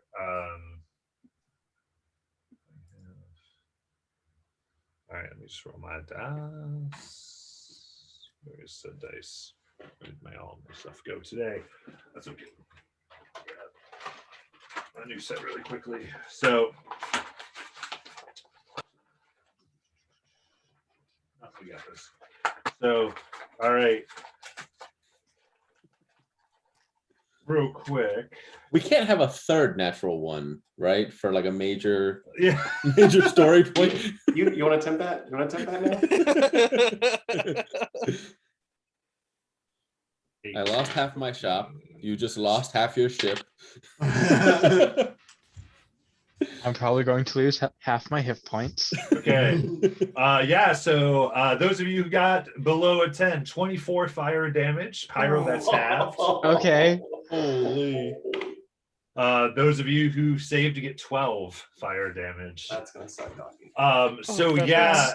this ends up being, these 2 things go, you see them exploding all over the port of Darktow.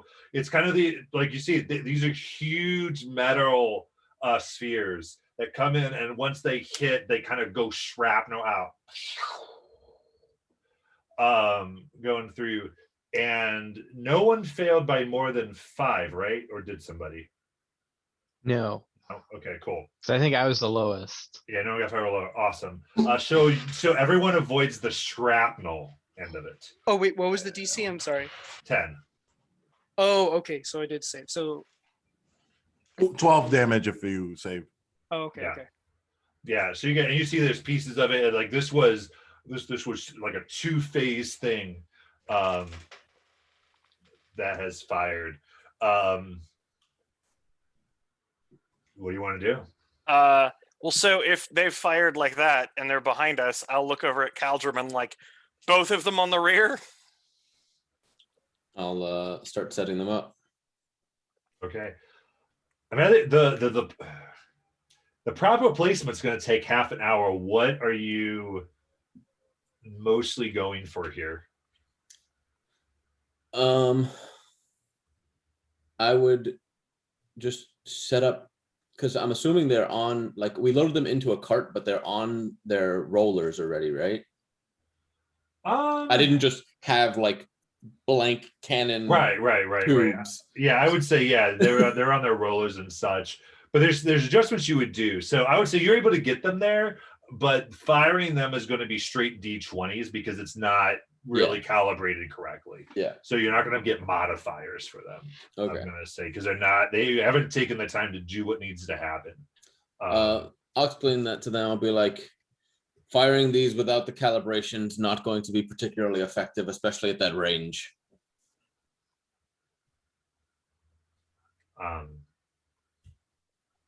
So I say maybe we have them here for the time being. It's going to take me at least 30 minutes. I don't know that we have that kind of time. Yeah. Maybe we're better pulling out and getting to open water. Our actual task is to go deal with the mist. If we can get past these three ships, or maybe even lure them away, that probably solve some of the problem. But these three in front of us are not necessarily our problem.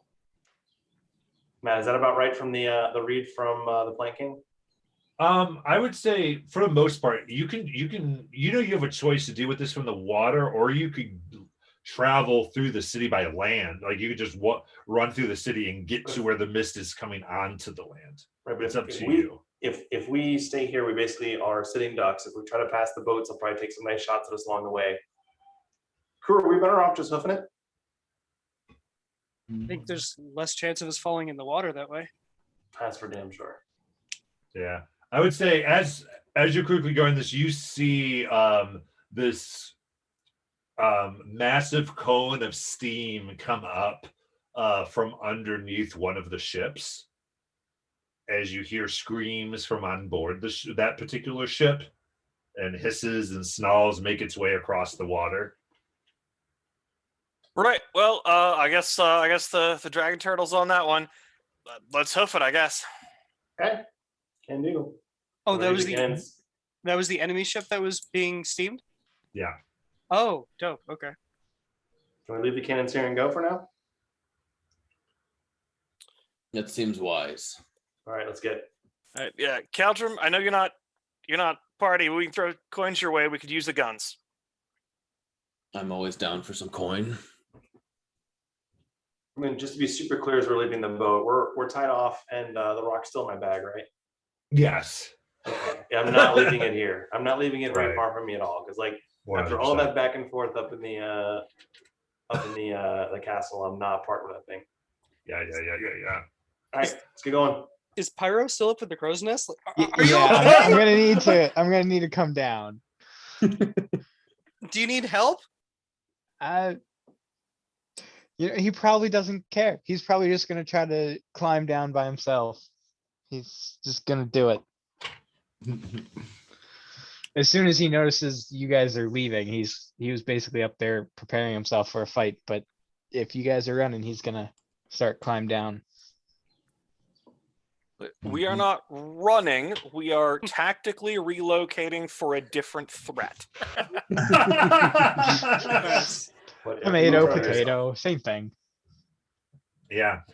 As you guys are tactically relocating for a different threat, we're gonna have now the pouch that you have this object in starts to get extremely warm. Oh shit. Tonk, it's doing it again. What do we do? And this is the thing that I think is a part of a bigger ship. This is that well, one. a thing that's part of some other things. Yeah. It is a thing that is a part of a thing that was up in the sky. I talk to you. No. This isn't out loud. This is me just trying to make sure I'm Yeah. okay. I'll flip open the bag and look at it. Does it like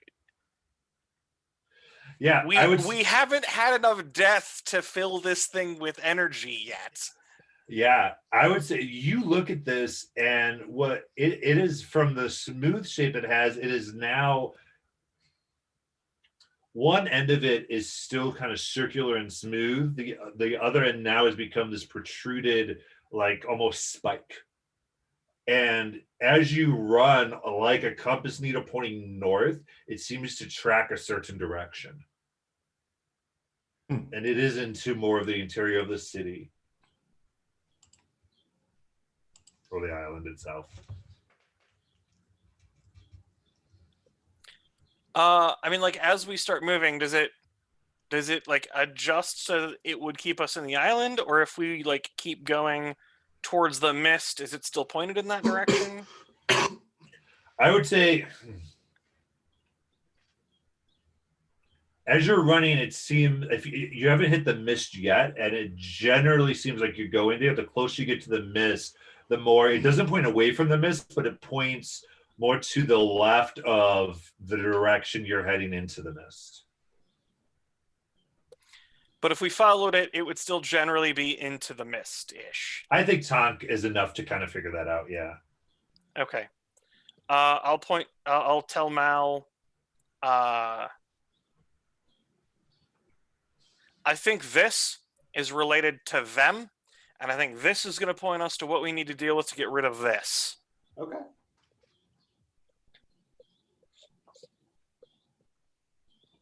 So If it's not going to explode, it goes back in the bag.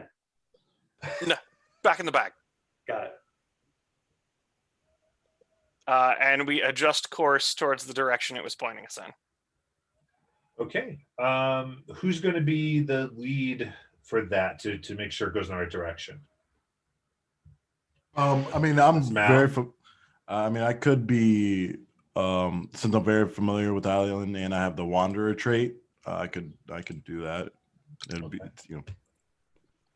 Sure. I would say yeah, so the Wanderer trait. I'll tell you what, I'll do this roll advantage +5 to what a survival check plus whatever modifier you have. Yeah, I do have a +5 to the survival, so that helps. Yeah, so it's gonna be a +10 total. That's gonna be 17. So With advantage? oh, sorry. Yeah, twice. That's gonna be 20. Okay. All right. So with a +10 modifier, 20. Right. So yeah, because the Wanderer trait. Yeah. So you guys begin. You're headed into the mist. Are you making any attempts to slow your pace for stealth things, or are you just full jetting where this is going to be? I think we probably will slow down when we hit the mist. Like wandering headlong into poor visibility sounds like a great way to get somebody stabbed in the wrong place. Are we out of the city at this point, or are we? So the whole island essentially is just the city. I mean, Okay. it is just shops and then residents. I mean, it's just kind of all on top of each other. Okay. So, But yeah, I'll slow down for some stealth. okay. Let me do a group stealth check then. Sweet. Let's switch some dice here. I rolled twice, and that's not helpful at all. All right. It's going to be 7 for me. 16. 14. 19. Nice. Yeah. And then what's Tonks and Mouse? Yeah, I'm 14. Okay. What was Mouse? 11. 11. Okay.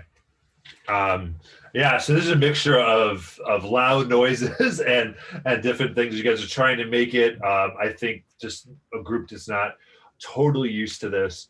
And I would say you clock, especially Jajal, Thola, Tonk, and Mao, I think you're able to point this out as you see 6 distinctive mist shapes that are very familiar to you make their way as the ones that attacked you, making your way to the original boat a few weeks ago. Seeing these Come out. mists gather, can I call out my familiar Noctis? I would say through the whole thing, yeah, sure, you can Okay. have them out 100%. And I think for this, we're going to get some initiative going here real quick.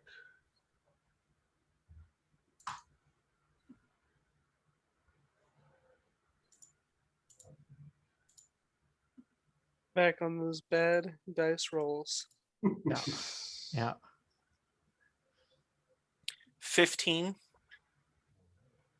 18 over here. So give me 1 second. Oh, no problem. I'm gonna be going last. I think that's pretty safe to say. My familiar got a 3. Excellent. So just for simplicity on my end, familiar will share your initiative, Okay. and just try to remember that for me, just to keep things moving. Okay, Mal, 24. 24. Thola, 18. 18. Pyro. Natural 1 for a total of 3. Oof. Man, third natural 1 and Tonk. 15. 15. That's even low for Tonk. Jajal. 10. Roll the 2. And Caldrum. 22. Would my familiar go before or after me? It's gonna be your choice there. Okay. I'll let you use that.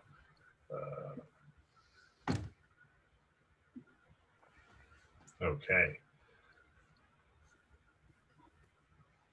Perfect. Mal, it's your turn. So I'd say you get there and you see the mists are all right. That are just these 6 shapes of definitive mist that seem to be pulsing with a slight red energy. And you even see like droplets of blood swirling within them as they make their way towards the sound that you all have made. All right, so first things first, let's burn a second wind. Get some lovely points back. 8 plus 4 is plus 12, so that's reasonable. And then first one I'll engage 2 swords out and go after him.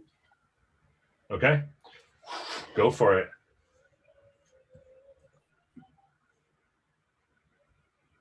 First strike is a dirty 20. That will hit.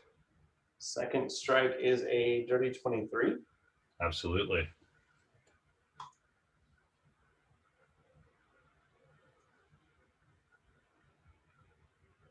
That's a combined 17 damage. Nice.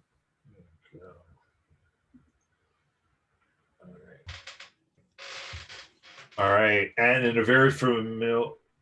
Oh, that's right. You left your black sword, right? Yes, no black sword. It's with the flanking. Okay. Yeah. So in a very familiar sense, you're doing damage, but you know that hitting mist with a sword is not the most effective thing. I'm trying to dispel a fart. But it does dissipate a little bit. Caldrum. I will have Nox fly towards the one that Mal just damaged. Okay. Utilize the help action, and then I will take a shot at it with my pepper box. Yeah. So kind of distracted, starts to kind of reach its way, making itself very vulnerable to you, and gives you the time to take that great aim and fire with advantage. So I have Elven accuracy, so it's 3 dice.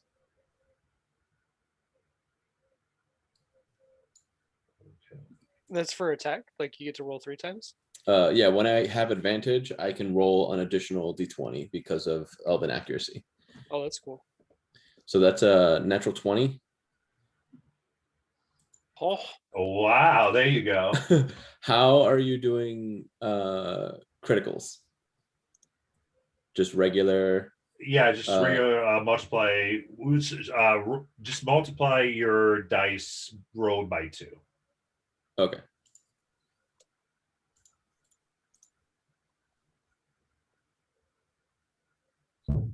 Okay, so +6, so total 17 damage. And I will bonus action. Cool. So I'm Second reading wind. this. You can re-roll one of the dice once. Is how it technically is worded, which is fine. It's more or less 3 dice, but it's just a little different. Yeah, so however you want me to roll that in the future, because I can roll it as 3 dice, or there's with beyond 20, there's super advantage, but I don't know what that means. So Super Super advantage. advantage. It sounds intimidating. Okay, that's fine. I was just wanted to verify because I was like, it's just. I mean, it's more. I think roll the 2 and then just pick one if you want to re-roll it. okay, sure. Because technically is a re-roll, not a choice, just for other game mechanics, and it helps my weird DM brain. So, Sure thing. just So process it I better. will gain back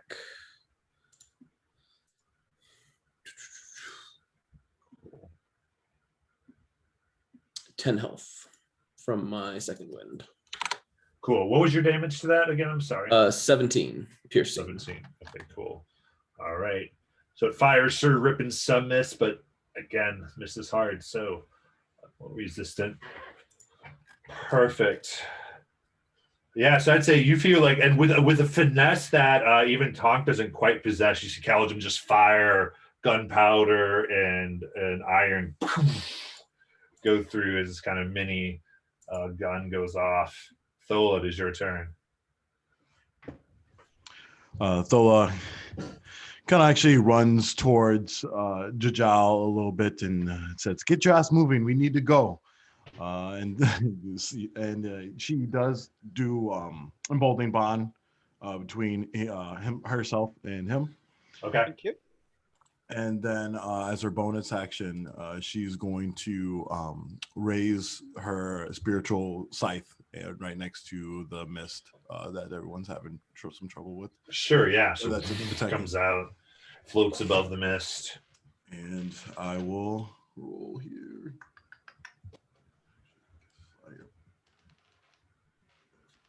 Table. 16. That hits. Okay.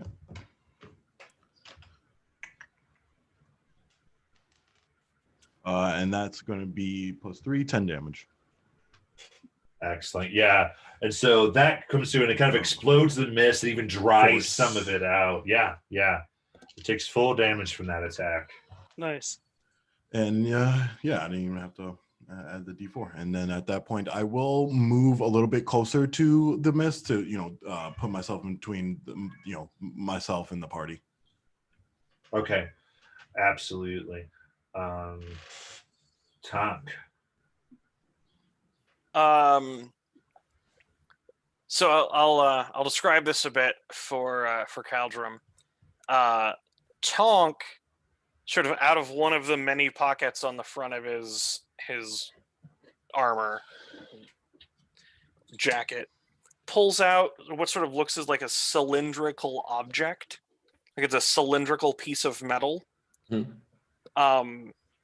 And he sets it down on the ground. And it unfolds 4 legs that look almost spider-like, but there's only 4 of them instead of 8. And the core of it sort of lifts up and lays down like it's effectively a mobile turret. How many of these mists did you say there were? 6. 6. So since I can't see exactly where all of them are, I would direct my lovely cannon to the place that it can get the most of them in a 15-foot cone.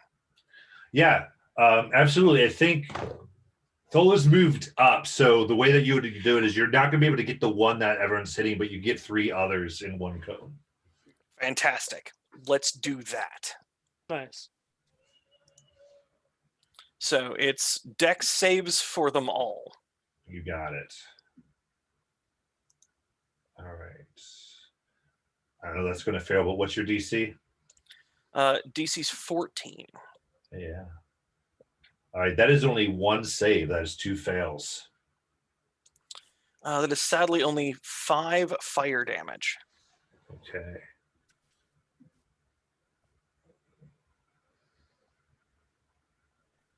Excellent. Okay. So, yeah, you see a fire goes out, begins to dry some of the mist up a little bit, making it harder for them to hold their form. And then Caldrum, as if that weirdness wasn't enough, out of where like normally, and again, fashion is fashion, but like modern day where you would expect like a men's shirt pocket to be. Okay. Out of that flutters up a metallic clockwork scarab. And it just sort of flutters into the air a little bit over my shoulder. And Gidget will go ahead and use the Force Strike. Nice. As his beams flies out. Nope, actually, I'm sorry. I got that confused. Both of those are bonus actions. I can only use the cannon. That's right. So never mind. Right. You can only use one of your guys. Yeah. Yep. So Perfect. never mind. Just the cannon then. Okay. Excellent. Jajal. All right. Well, I've gotten excited. The heat of battle's finally started. Everyone's having a fun time. That's some heat. I'm gonna kind of dash around, wink at Thola for the emboldening bond, and then kind of like nod to Pyro, giving him like a hey, you take that side, your stuff splashes, and I'm gonna kind of dive around and see if I can finish off the one everyone's working on and get this guy out of there. 100%. And then I'm gonna go ahead and attack it with the rapier, and that is an 18 to hit. Yeah, I mean, between that sneak attack, there's no. Well, actually, no, because that is regular. Never mind. I got all excited. Roll your damage. Okay. You do get sneak attack. Sweet. So base damage 8, sneak attack 6, so 14. All right. Yeah, you strike this thing, and it is unable. It just kind of like eventually, in the same way, it's unable to hold enough of the blood in the mist, and you see it bleed. Like the mist kind of, it almost like rains from this cloud blood as it dissipates, and it's a little clearer than it once was around you. Nice. All right, I think that's gonna end my turn. One is gone. That was metal. Raining blood. Beating mist. With a rapier. Okay, and on this, so Caldrim, Thola, Tonk, Jajal, and Pyro. For each one of you, one of the mists moves and takes up your space. Ooh, don't like that. And it's not going to provoke any opportunities at this moment, the way they all travel. And each one of you, so basically everyone except Mal, needs to make a Constitution saving throw. Oh, nice. 16. 7. 30, 20. Nice. 18. The natural 20. Okay. Nice. So Caldrum, I think you're Yeah, the only one 7. that got below a 13, right? I believe so, yes. Okay. So let me just make sure I got it on you. Perfect. All right, so that is going to be 6 necrotic damage. And your maximum HP is reduced by 6. And you see blood spurts out of Caldrim's body into this mist around him. And this is one of the mists that was affected by the fire cannon. And you can see it's become thicker and basically back up to its full form again from draining Caldrim.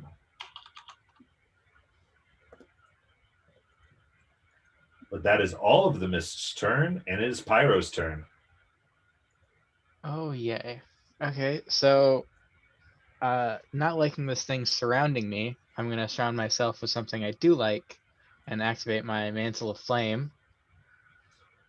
Ooh, very nice. Yeah, so my eyes, so fiery wings kind of pop out from my shoulders and kind of cover me almost like a cloak kind of thing going on. My eyes start to glow real bright. And I'm gonna try to I'll try to move to where the little cannon, or try to move in a direction where, actually I'm just gonna stand where I am, and I'm going to just, I think, shoot a firebolt at I guess just any one of them. I guess I don't have a preference for one. Actually, I'll go with the one that's on Tonk. 100%.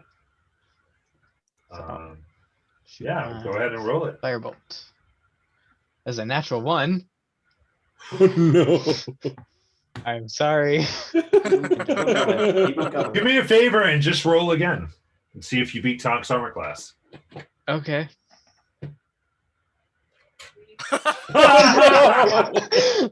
Yes. I'm going to assume I do. Was that natural or no? Well, it's Was a it- total of 26. It was that 19 on it the was a dice. 19. Oh, okay, good. All right. So you go No. through and it splits and smacks Tonk directly. Roll that. I think it's a D10, right? D10 fire Yep. damage. Plus, well, it's a 1, but I do add stuff to it. So it's a total of 6. So I add Okay. my charisma to it. So Pyro, this is the first time you face these things. And I think Pyro just fires his fireball and not Yeah, pretty realizing much. that fire travels through mist really well, just smacks right into Tonk, who takes 6 fire damage. Or was it Tragic. what was it? Yeah, fire damage. Yeah. Pretty much everything I do is going to be fire damage. Yes. Unless certain circumstances force me to not. So now that is your turn. Sweet. Pick out the next one and go after it. All right. It's up to you. You can name it by who's it on now, because all the mists are taking up the space of one of your allies. Let's go for the one on Thola. Okay.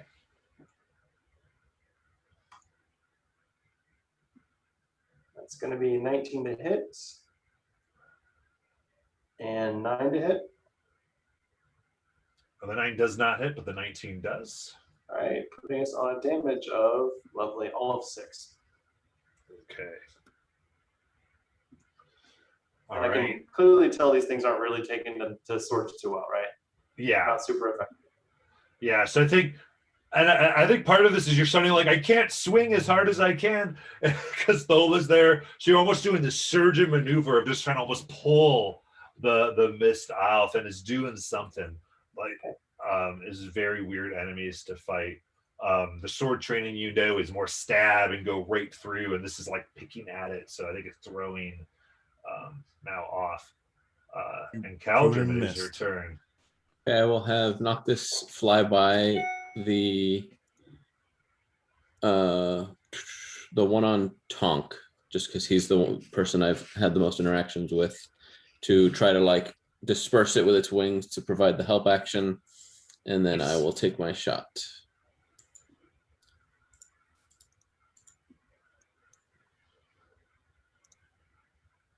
Okay, so that's a 15 and a 4. I'm going to re-roll the 4.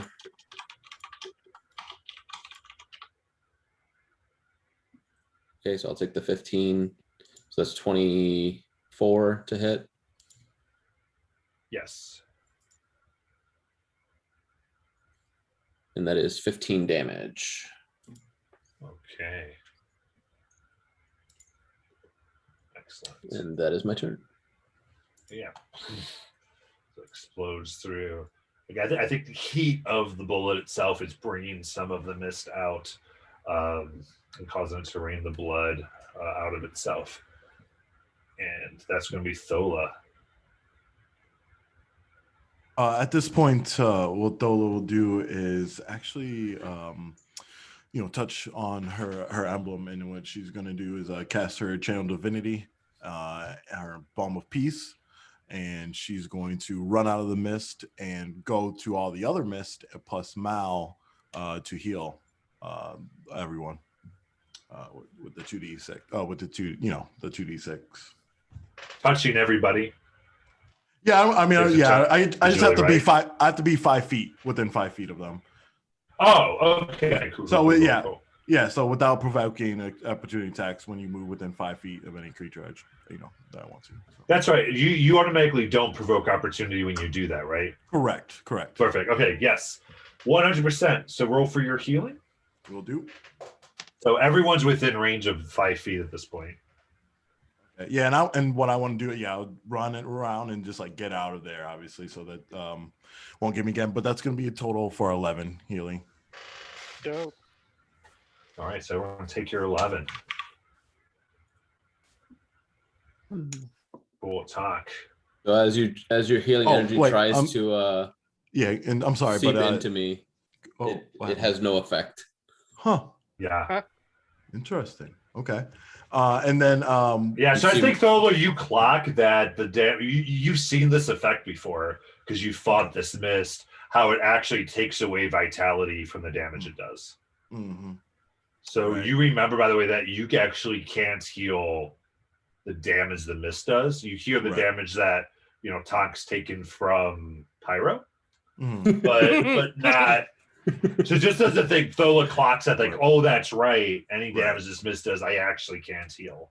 Right. And I know mostly, a lot of us got hurt during that little fire damage earlier. So yeah, the fire damage does heal, Keldrum. Yeah, for sure. Oh yeah, no, but I had healed from my thing, and then my maximum dropped to what my current HP is. 100%. And then I'm going to move my scythe next to the mist that was near me and attack it, and it's going to be what is it, +3? 19. I'm guessing that does hit, and damage is going to be 7. Yeah, force damage. All right, and I think Thola, make a religion check for me. Okay.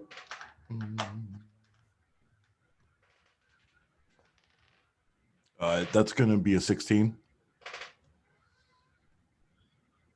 Yeah, I'd say you get this weird sense, like as though the gods are with you, but then it fades very quickly as if it wasn't there, and you're not sure what that was. Okay, very interesting. Tonk, it is your turn. All right. Sure.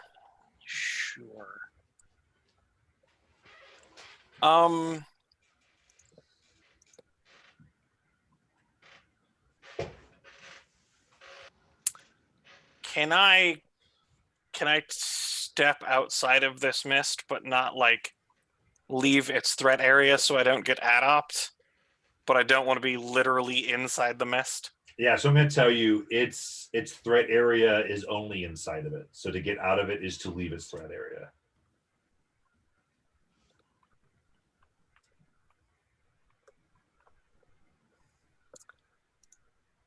Wow, that's special. Because it has to occupy a space to hit.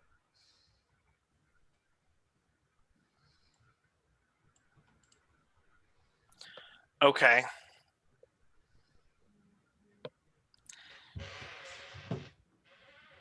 Can I shoot at it while in the same space as it? I mean, you can, but it's a disadvantage, definitively. Um.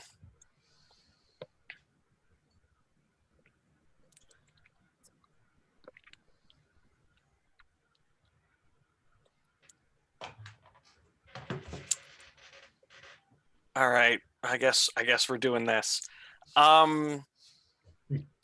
Is one of the mists more fucked up than any of the rest? Um, I just hit one. I'm gonna say not so much that's easily. I mean, roll perception, I'll say, and just give me a quick perception if that's what you're really trying to figure it out. 10. No, I think not enough for it to be able to notice with 10. All right. So here's what's gonna happen. I'm gonna use Firebolt. I'm assuming the fire mantle didn't move the thing out of Pyro's space, right? Right. So I'm gonna Firebolt the one that's in Pyro's space. That sounds fair. That is fair. I was, as soon as you said firebolt, I'm like, yep, that's coming at me, ain't it? Worst case, Pyro's at least fire resistant. Yeah. Caldrum, that matters less now than it will in a moment. So Hopefully it doesn't because matter at all. because you've noticed my pistol before, as I pull it out, you see me flip a red crystal into part of the mechanics of this, and I aim it just like you would a gun. But when I pull the trigger, rather than there being an explosion and a bullet, there is this just crackling of ethereal magical energy, and just this bolt of fire flies out the barrel.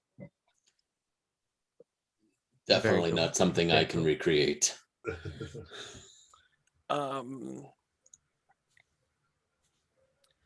So 23 to hit the mist and not Pyro. Yes.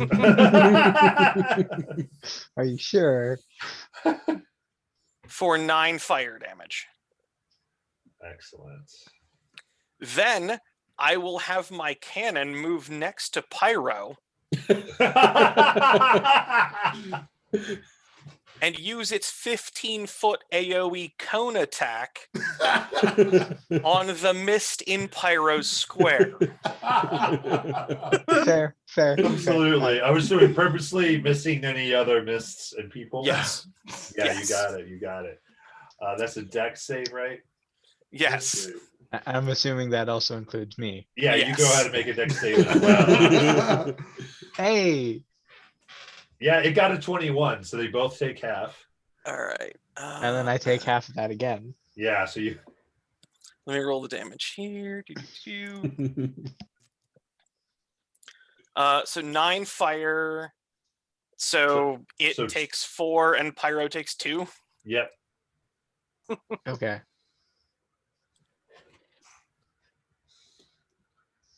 For the record, absolutely 0 guilt. I don't blame you. Me, you're pretty but tough. Absolutely. All right. Then Jajal, it is your turn. Just fire, everybody. Fire hits Talk. Talk's like, what are you? And fire, it goes through. So we're doing some damage. I think Talk is also a little bit like, at least I still damaged a mess. Maybe. I'm thinking that those two are partially playing with each other at this point. Yeah, a little bit. So I'm like smiling, shaking my head. I think Talk is trying to like up Caldrum and Pyro interchangeably. Like he's got 2 rivals. Fire over here and like mechanics over there. Look, I don't have no fire resistance, so Pyro's going to beat me in that hands down. I have no delusions. Excellent. All right, Jajal. Interesting. So my bubble's being invaded. I want to see. Am I able to attack it? Can I get my blade up and into... you can attack free. I mean, no disadvantage or anything like that, and then you Okay. get sneak attack because you're a swashbuckler. Sweet. That's going to be yeah. That's going to be a nat 20 hit to 27. Woo! Woo. So double all damage, including sneak attack. So that's crit damage 14, and then So, okay, that was with the crit was 14. yeah. This it like calculates it for me, Yeah. luckily. And then original 7, and then 11. So 18 plus 14. That's what 42? No, 32. 32. Damn. All right, excellent. That's the one Whew. on you. Where are you? Perfect. So 32. So that is 16. Coming to. And then I want to take that opportunity to cunning action and kind of am I within another range of am I within 5 feet or within like the range of another mist? So no, so I would say the threatening range is only if it's in your space. Okay. So I guess at this point, I think what I would like to do is cunning action and see if I can hide. So you're going to hide inside your mist. Well, like back up and then see if there's anything around me. I guess I would have to do like a perception check or. Okay, see so if there's you're going to exit your mist. Mhm. So we'll get an opportunity there, and then you're going to try to find something to hide behind. Well, Gotcha. I was hoping to benefit from the. Oh, I'm sorry. I Yeah. forget about that. Thank you for reminding me. Rockish audacity. Yes, you get out that. Yeah, roll stealth. Cool. And that's going to be a 15. Okay. And then ends your turn? Yep. Excellent. So after draw, it is the time for the mist to go. And yeah, I would say, actually, let me quickly, because it's going to get, the mist you left is going to get to roll to see here.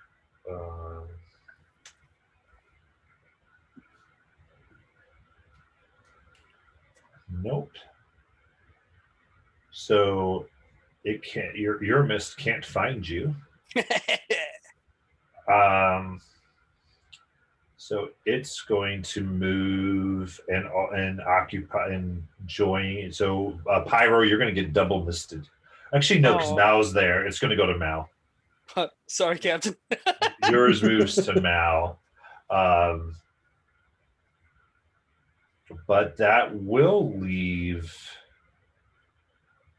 So Pyro, that's going to leave your threatened area as well as Tonk's threatened area. Yes. So Yes. opportunity attacks. I have Warcaster. Yeah, Warcaster, he gets. I don't think you can, because you don't have anything you could strike with that was armed. But I do. But the Warcaster does. I will absolutely take that. Can you do like an unarmed strike as a add up, or does that not apply? Good if you wanted. Might as well. 21 Yeah. to hit. 21 hits. Or smack and mist. 7 fire. Excellent. Yeah, 5 does not hit. Nope. All right. It was worth a You shot. burn the mist more. Okay, but Cantrip add up. yeah, but it does get to now. So everyone except Jajal, go ahead and make a con save for me. So just say you have to get 13 or higher. So it is Get 13 or touching higher. me. Natural correct? 20. I am not inside a mist. Correct. And what moves to you? It follows and moves and is able to avoid. Okay, well, if it's touching me, it goes ahead and takes 5 points of fire damage from my mantle. Yep. Got it. Fuck. It looked like it was going to settle on 13, and then it just click. Fuck. All right, Pyro, you take 11 necrotic. and you're reduced max HP by 11. Okay. And you see, like, this mist that you've been doing so much damage to, it just sucks blood through your skin as droplets form, as your whole skin is red, as it forms up almost to full health here. Healing a lot of the damage you're able to deal it. And then anyone else not beat a 13? Don't like that. Don't like that at all. No, I had a nat 20. Okay. So then, Pyro, it is your turn. All right. Is there any? How many could I get into a 15-foot cone of my own? So you would hit your party to do that because they're in their space. Yeah. But the way that they are at this point, it's going to be 2. Well, I think because you're you, I'll give you an option for 3, and you can hit your own at the same time. Okay. So you can burn yourself and burn the one, and then burn 2 other people, and theirs is what I'll let you do.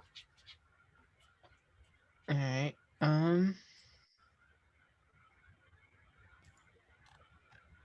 Sure. I'll do that. Okay, so you I'm not happy with this thing right now, and I'm just don't care at the moment. All right, so basically, you have a choice between her getting Caldrum and Thola in it, or Jajal and Tonk. All right. Which one are you choosing? Which group? I'll go with, let's go turnabout. The one with Tonk.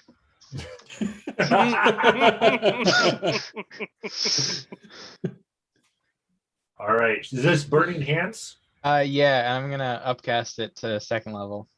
Oh, jeez. All right, those are deck saves, yeah? Yep. 15.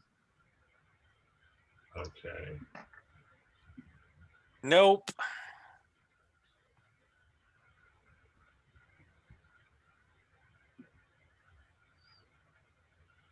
All right, so yours makes it save. It's a total of 19 because I also had +5 to the damage rolled. Yeah, and the other 2 fail, so they take the full. So what's the total damage coming out? Max damage is 19. 19. Okay. And what was the DC on the save? 15. Okay.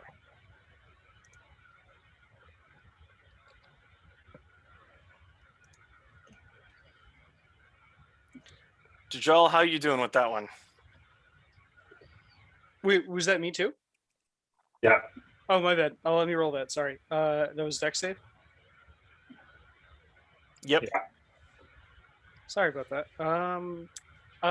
Just an 18. Total of 25. Yeah, you're good. And Cool. you're a rogue with evasion, right? So like that's No, you just take nothing. Almost. Evasion's level 7. Almost. Yeah, but he just Like takes another 9. 3 He just levels. takes 9 damage. So yeah, so the one on Jajal is the one on Jajal is gone. It is obliterated. Tonks, There you yours is looking really, really rough, and you've hurt yours. Okay, Pyro. So another one is gone. This fire just goes out, scorches the mist, scorches your teammates, but there are less mists. How is Tonk looking though? Crispy.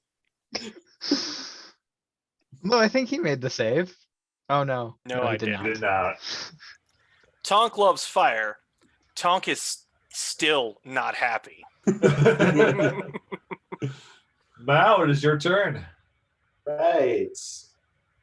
I will engage one more time. 2 swords. All right. On whose? I was next to Philip previously, so stick with it. Okay.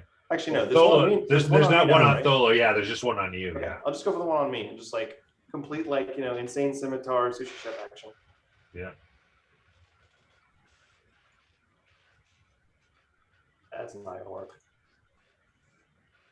All right, I got a 17 and an 8. The 17 will hit. And we're coming in at 10 damage. All right, so we reduced to 5. All right, yeah, So start you chipping guys- some of it away. It's All right, just kind it's of a weird. full You're kind of like, action, right? ah! Was something It's else you're a gonna full do? action to drink. Yeah, it's a full action to drink a potion, right? Is it a healing potion? Yes. Bonus action. Okay, I'll keep that in mind for now. Okay, yeah, yeah. That's a homebrew rule, but yeah, I do bonus for healing. So Caldrum. Is there still a mist on Tonk? Yes. Okay. Noctis will fly by Tonk, provide the help action, flapping his wings, and I will take my shot as he flies away. And that missed. Yeah, get it, get it. Okay. I will re-roll the 2.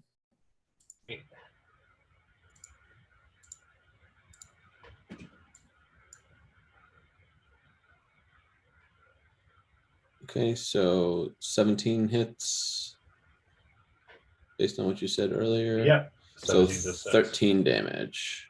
Okay. Yeah, you fire. You're able to find a little bit of the mist that is the core, and it kind of bursts into blood. And as it does, like the mist cannot hold itself, and Tonk no longer has mist. Sweet. That's my turn. You just got blood rained on though. This is looking like the Blood Mist Village. Where's Zabuza? Thola. Thola is going to first just use her bonus action to there's still one on Pyro, right? Correct? Yes. He's gonna move over the spiritual weapon. She attacks it, it's gonna attack and his space, and that's gonna be a 24, so that definitely hits. Yeah. And that's gonna be 5 damage of force. And then as the same time she's doing that, she's going to thrust her rapier into mouth space and attack his mist. Okay. I'm guessing that's a 6 definitely is not going to hit. So, oh wait, no, I'm guessing the D4 is not going to do anything. Yeah, 10 doesn't hit. No. Yeah. Yeah. So, like, it's hard. It's hard to. You're trying to figure out the difference between the general mist and these very vampiric mists, and it just in the heat of the battle you cannot make it out. And Tonk, it is your turn. How many mists are there still up? That is going to be 3. And there's the one on Mal, the one on Pyro, And one on me. and one on Caldrum. Yeah, the one on Pyro is clearly having the biggest impact right now. Like as far as it's hurt the most. All right.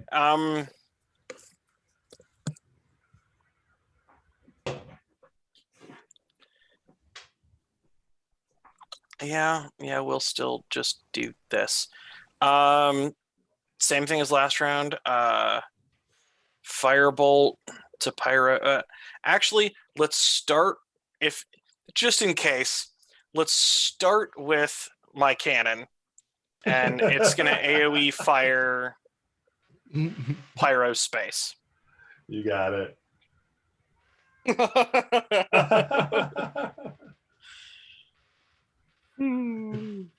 Not a dexterous flame. Yeah, his miss is going to fail as well. For 7 fire damage. Oof. So 3 to Pyro. Is that enough to put down this mist? It is barely hanging on. You can now just see like red veins that just have a little bit of wispiness there. All right, fine. Firebolt it is. Actually, no, Pyro's still got Fire Mantle up. I'm going to shoot at the mist on Caldrum. Yeah, you know what? I don't think it took its fire matter damage from the last time it went. No, it did. It did. Never mind. Yep, go ahead. I'm going to shoot at the one on Caldrum. Okay.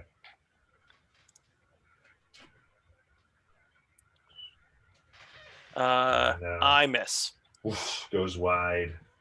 And then Jajal.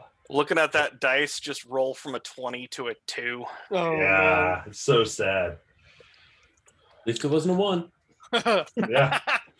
All right. Well, so I was able to kind of clear myself away from being in danger for the time being. Am I able to kind of perceive, like, I clocked the one that Pyro is fighting. Am I able to see, like, are any of the other ones, like, presenting a big threat? Like, I guess I'm trying to, like, figure out, like, which one to take aim on. Sure. Give me a quick perception check. It's a 19 plus 3, 22. 22. I would say one thing, as you're in the middle of this, about 70 feet off of this main battle, you see this very kind of weird humanoid shape, but also with, the only thing you can describe it is like giant insect-like wings in its back, kind of go quickly past an alleyway. But also, as you are looking at this, I would say that the one that is harassing Caldrum has not been hit. The one that is on Mal is a little bit above half, and then the one on Pyro is on Death's Door. Okay. The creature that flew by, that kind of seemed like it was outside of, like, my movement range. Like, there's no way I would be able to catch up with that.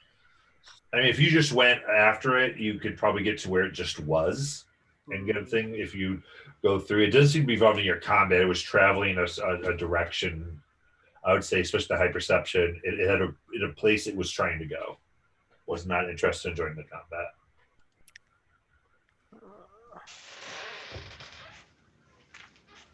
Did you say that it looked pale like the vampires, or did it just look like a normal person with wings?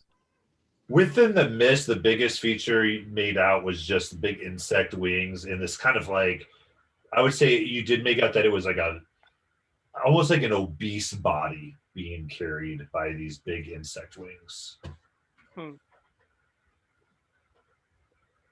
Okay. Well, last time I ran off, it didn't end so well for me. So this time I'm going to stick with the party, but keep that in the back of my head. And I make a battle guess and say I'm going to go after the one with in combat with Mal, or at least with his space. And I know I took damage between my stealth roll and now. Would I still be able to try to get out of stealth to get advantage on my attack, or what does that look like? Yeah, because it wasn't from an enemy. So yeah, you can go ahead and you have advantage. Okay. Well, the first roll was a 20. Should I? Nice. Just casually, just the first roll is nat 20. Like, do I Yeah, roll yeah, the second no. one? So- I was hoping to get a second one. And just kind of. Yeah, that's roll 20. All right, roll double that dice damage. That is crit 13 and let's 7 and 6, 13, 13, 26. 26. That's going to be 13 total damage coming through to Mouse. It's looking bad. Yeah, if only this crit damage would stick more. That's awesome. I'm gonna hang out this time. Okay. So Cal needs a con save. Mal needs a con save, and Pyro's yours dies at the start of your turn. Oof, Nice. I fail.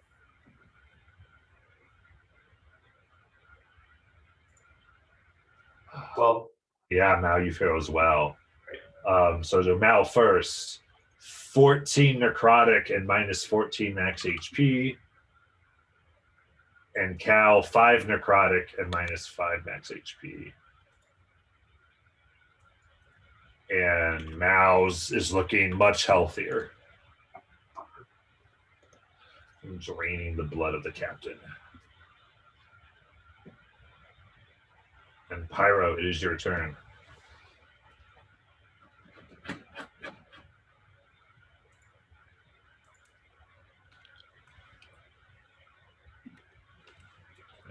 Pyro, you're muted if you're talking. Sorry. Who still has a mist on him right now? That is going to be Mal. Al and I. Mal and Cow. All right, I'll Mal, go Cal. up to Mal, and I'm going to do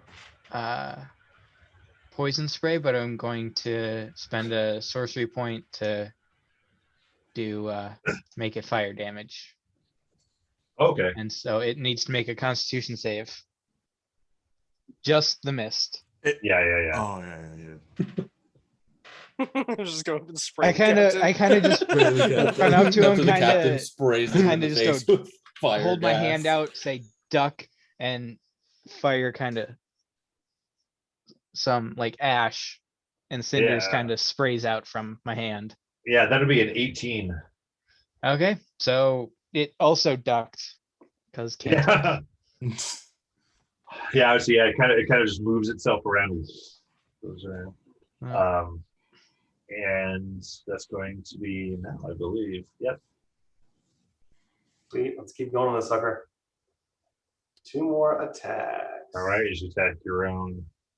Yep. 16 will hit. An 8 will not. The dice are loving me today. 5 damage. That is rough. And Yeah, you just bonus.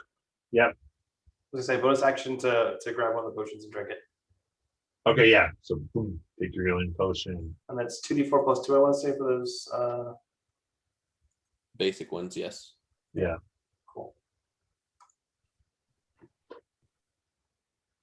100%. Huh, great. Oh no. Oh man. Caldrum. Tragic. Okay, Cal, it's your turn. I will have Noctis fly over to Mal, seeing as I feel like he's taken more damage than I have, and again flap his wings, and then I will take my shot as he flies away.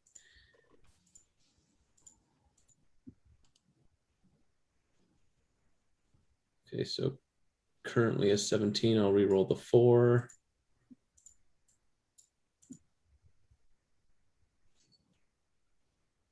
Okay, yeah, I'll take the 17.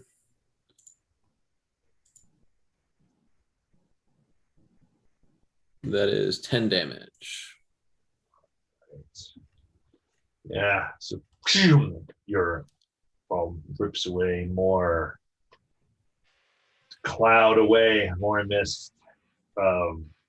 It's just weird. It's like there's not a lot of gunshots. There's just a steady gunfire from Cow here.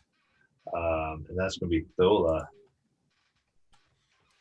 Thola will command her scythe to move next to Cal and attack the space as it sweeps through the air. That's going to be an 18. And Yeah. And another 5 damage of force. All right. Yeah. And then she's then going to pierce the mouse space. Okay. That is going to be a 22. That's And another.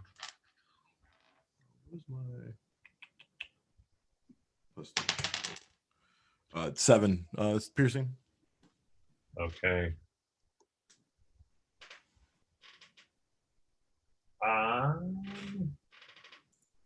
Go ahead and make another religion check for me. Okay. Let's get the blue die. Okay, I lost that one. That's gonna be a 10. All right. Never mind. Cool. And That ends your turn. It'll be time. All right. Um.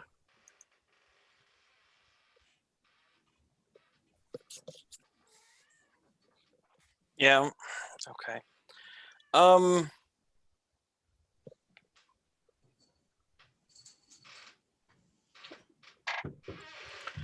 So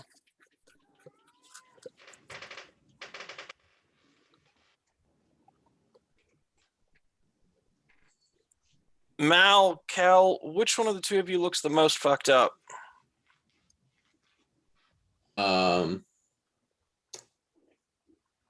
I'm looking bloody, but it's not.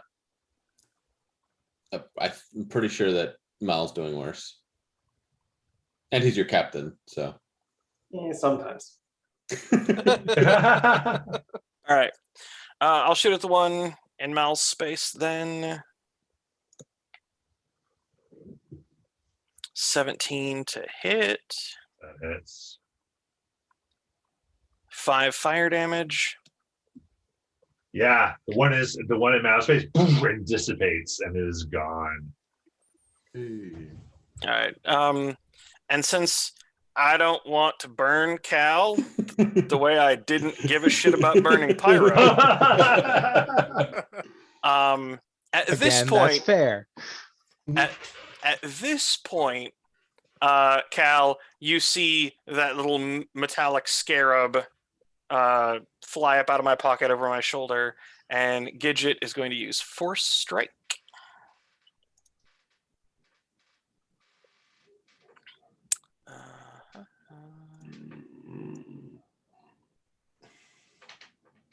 I assume a 13 isn't going to hit, though. 13 hits. 13 hits, fantastic. For 5 force damage. All right. Ooh, that cloud is looking. I have many things, and most of them shoot. Nice. Jajel. All right. I'm gonna swing on the one right next to Captain and I this time. Just swing at it, see how it's going. Swing at the one with Cal. 11 11 does not 11. hit. Well. You have a D4 for emboldening bond. Oh yeah, thank you. I forgot about that. All right. Well, it was 12. 12 misses. Dang. Just needed more than one. Just a little more. Oh man. All right. Well, Any other corner of that die would have worked. Literally. I guess. I mean, I'm using up all the good points with the crits, so I can't be too mad. All right. All right. Excellent. In that case, Cal, I just need a con save. Sure.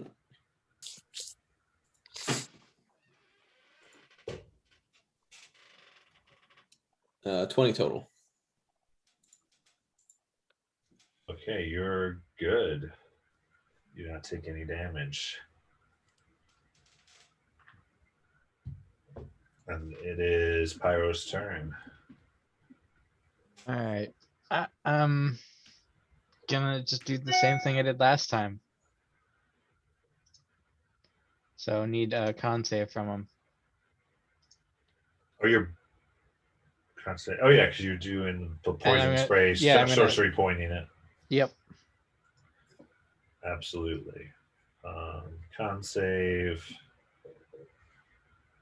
is a 20. That succeeds. Maybe I should just try to hit them because fuck, this is not working. I'm trying not to hit everybody else, but it's either hit everybody, including us, or I hit nothing. Yeah, now everyone's surrounding this thing, so we would hit almost the whole party at this point. Yeah. Mal, it is your turn. All right, so we got just the one left, right? Yeah. The one on me, yeah. Yep. Try to engage and sticky stick for the one on Caldo. Yeah, I'll say with this, you have advantage because you're flanking with one of the melees here. Sweet.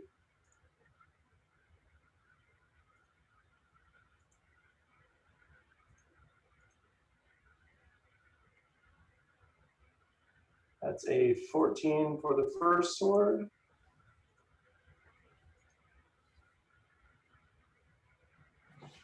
$26 for the second. All right. Both hit. All right. Oh, he had advantage. I think you rolled with it, but you can roll with advantage natively in D&D Beyond. Yep, Yeah. so So you don't have to roll twice. Yeah, like if he actually rolled a 1 and a 20 on the second one. Oh, I was just looking at the quick thing at the top. My bad. Yeah.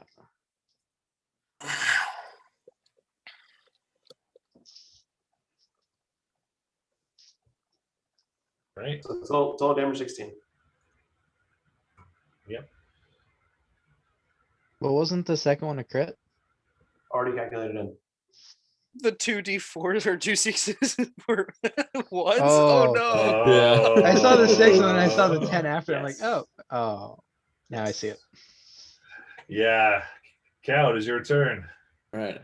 I will have knock this flyby into my space to try to flap it off of me. To use the help action. I do have the gunner feat, which says that I don't take disadvantage when shooting while a hostile is within 5 feet of me. Okay, So- yeah. So I would have my normal advantage. Yeah. Okay, sweet.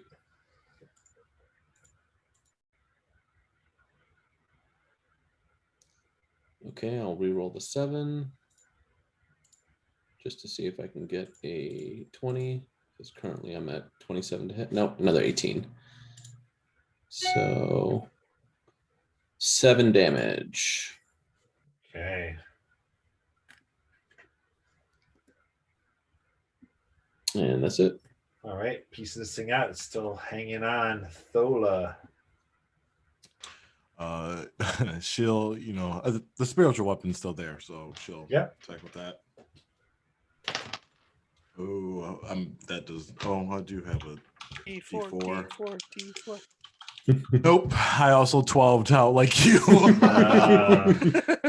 But so she is going to run over there and stab with the rapier. Okay. Okay, that does hit. That's a 13 on a dice. So Yep. does 9 do it? 9 piercing. Unfortunately, it does not. Nope. Yeah, unfortunately, mine's been hit the least and has drained me twice. Though, actually, again, make a religion check for me. One better one. Ooh, does an 18 help me? It does not. Oh man. Looking for that 20. All right. Tonk, it is your turn. All right. Fourth verse, same as the first. Henry VIII, I am. 25 hits Yes. for 9 fire damage. Yeah. So, Tonk, you take aim at this. How do you want to do this, Tonk?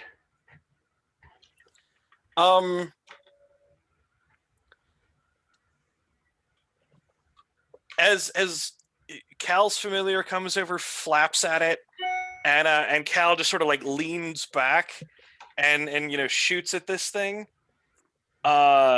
Just straight across, forming almost a T with Cal's gun. Yeah. It just right from side to side, this firebolt just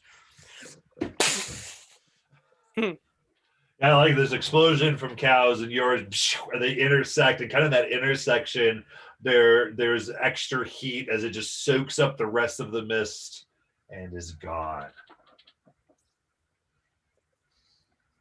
I'm gonna go over to Mal and be like, can I have the thing?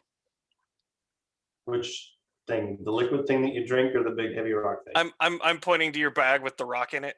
All right, here you go. So here's the thing. Several times in describing this, you said that as we blew these things up, there was blood flying everywhere, and it was raining and splattering blood. Yes. I'm gonna take this stone, this rock, this thing, whatever it is, and I'm gonna mop everything up. I'm gonna give everything cleaning. You got it.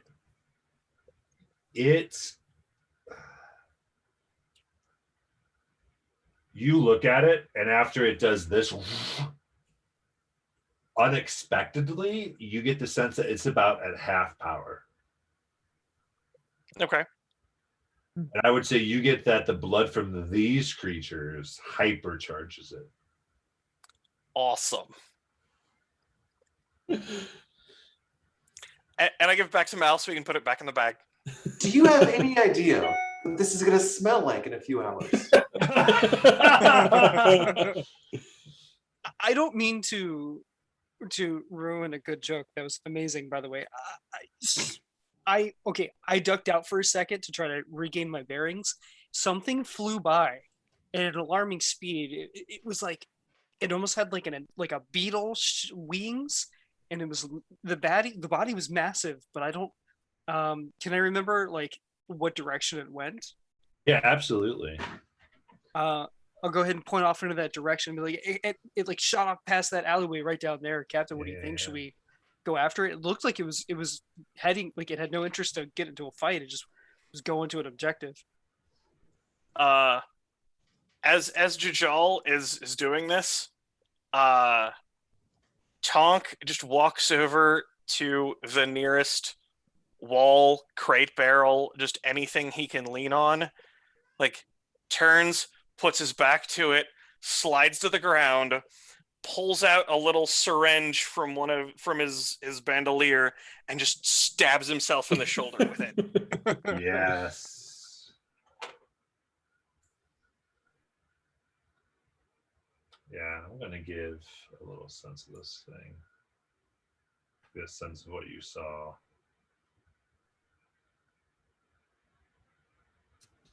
There. Oh,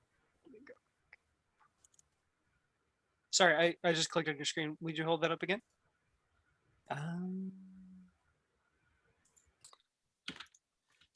Cool. For the record, Pyro, I was at 1 hit point. What? I was at 20, and he burning handsed me for 19.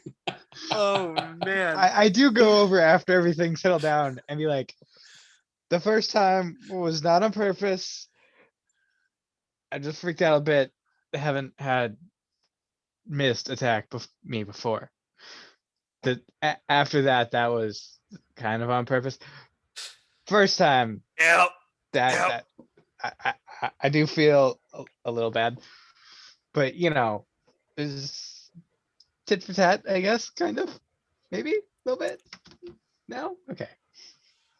So just to look around the party, how is everybody doing? Like Mal's clearly aged, but not really battered at this point. He just looks a hell of a lot weaker than he did before. Yeah, How's it's everybody else? almost like my muscles have atrophied. Yes. Because like I was like a muscular looking person, and it's just like I look thinner. Yeah, so But not- I was gonna intend to see how everyone's looking, and I'm guessing like Not Cal's great. been there for a while, so I'm gonna cure wounds Cal, and Well, now, hold on. You would recall from earlier when you tried to Oh, imbue yeah. me with divine Ooh. energy that it didn't do That's true. anything. That's true, right? Yeah, we all need a rest, actually. But we can't really do that right now. Yeah, I'm not sure we can do that right now. Yeah, and you would know because you guys figured this out before. Only a long rest right will take care of that. Short wouldn't cut it. Anybody that had fire damage, you could heal. So Right, Anybody yeah, that but got there's hit by not- the burning hands. I didn't get hit by burning hands. I got hit by the little fire so- turret thing.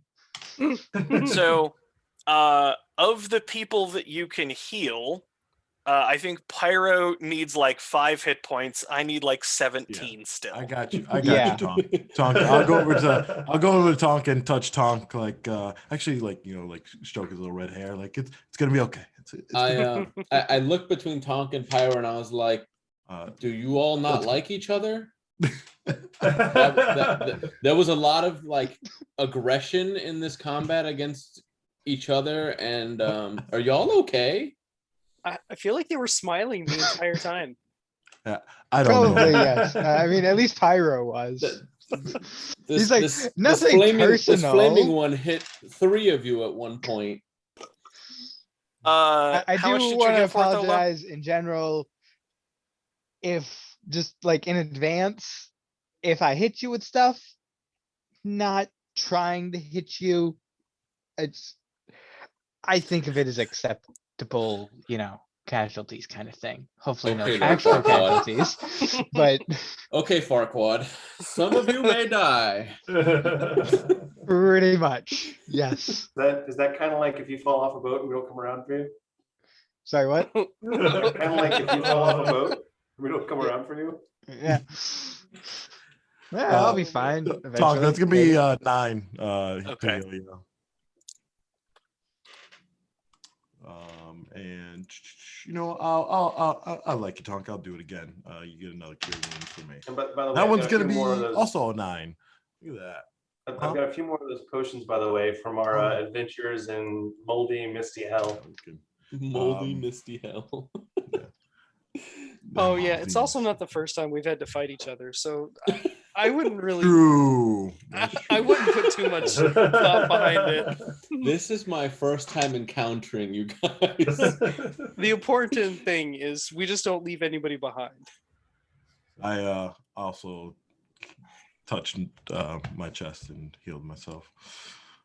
So Cal, the important thing that you need to know, I say, as I look down at my red fire crystal in my gun, and the turret on the ground, and the flasks of alchemist fire, and over at Pyro, and I His look head back. is literally on fire. I look back at Cal, and I'm like, the only thing you need to know is we're a hot mess. I look at Nice. Pyro and I'm like, I just want to try something. And I use control flames to try to put his hair out. Like Hades. Hold on, I need to see something. Even if it's temporary. Yeah, that's Dude, that would be so funny. And if that doesn't work, I want to try to make it like grow in size. Suddenly your hair goes out for just a second or two. That'd be freaking great. yeah, Pirates out. Because I know a little bit about what you have going there. What does that do? Honestly, I'm not sure because of how I had phrased it to you earlier. Yeah, so Um, I think I'm honestly not sure if control flame works on it. yeah, I say it probably goes out for a second and then would reignite like within like the next turn. Like it kind of you make it sputter like yeah, like definitely interferes.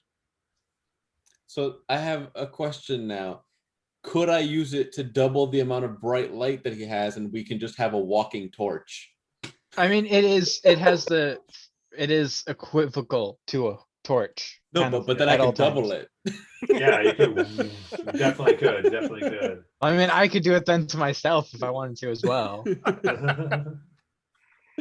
Oh, that's funny. All right. So jokes aside, do we want to go after this insect thing? What is that bauble that you keep taking out of Mal's pack telling you? Because I saw you reference it earlier. Oh, is it still pointed like a compass? Yeah, so even as it absorbed, and I would say you compared the two, and it seems a very similar direction. Oh, like they were going like the Yeah. So it is pointing roughly the same direction that the insect ran. Yeah. Yeah, All right. Sounds bearing good. matches. So as we're headed that way, I'm just going to introduce a couple of concepts since we haven't spoken in quite some time. All right, guys. So we get some good news and some bad news, right? On the good news, the Kestrel's now in the revelry. That's a pretty good sign. On the bad news, we've got this nasty mist ship outside that looks like the vampire boat thingy majiggy. So we got this shit to deal with, and apparently the whole island now has a misty, covery, foggy thingy on it at this point, and we've got to deal with it. So on the good side, we got a mission from the Blank King. On the bad side, we can't do it right now because of these assets. On the good side, we didn't have to reveal our little secret weapon. On the bad side, we have all these vampires to deal with. Oh, and what's your name? Kaldrum? Keldrum. You want a job? Sure. Okay, when this is all over, let's talk about it. I'm not sure that's good news or bad news. We'll see how long you last.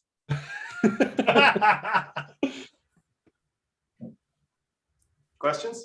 That's if Pyro doesn't burn you first. I think they'll get along eventually. Well, as long as you don't get too close to enemies, you'll be fine. And try to keep the cat away because the smell of burnt hair just drives me nuts.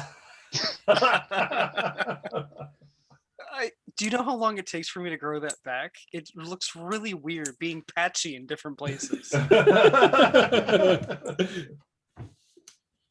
Again, I do apologize, but you know, I did get rid of the mist that was on you, I believe. All right. So It was fun. I'm Sure. not denying that. All right. So you have this. Are you guys having this as you are moving ahead? Yes. Okay, excellent. I would say you kind of go to the rough and you just catch. I think Jojo, because you were seeing this, you kind of see just the tip of wing fly into. Well, actually, don't fly. You can kind of see there seem to be these things that are flying around. Yeah, an area kind of like you see one go by, you see I think a different one kind of cross section, and they seem to be in this general area of the city that you've come to. Oh, like You look around and this seems to be more of where a lot of workshops, craftsmen, people who really make things. This is actually somewhat close to Caldrum's shop. I look over at Caldrum and I kind of lower my tone and say, "Do you know what they could be looking for? Is there any what's around here?" What's around here, DM? I mean, I say make a history check. Sure.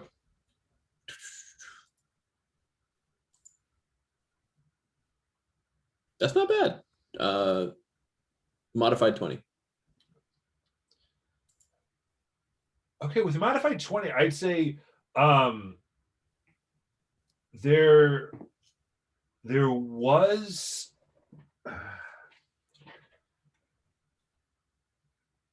was a somewhat newcomer recently who you don't know much about, but you just think they're very secretive in what they were working on, and they kind of got into the reverie. You would know that they paid a large amount of money to come into and kind of like come into the merchant area, and were given a shop somewhat close by. Were they weren't the shop directly behind where my workshop exploded? No, they were not. They were not. Okay. But it's interesting because it was one of like kind of the word, like kind of very run down, ramshackle that just no one's paid attention to in years, and it hasn't been improved in the last like 2 months. All right. There's only one person's shop that sticks out from memory, and I'll lead them towards that shop. Thank you.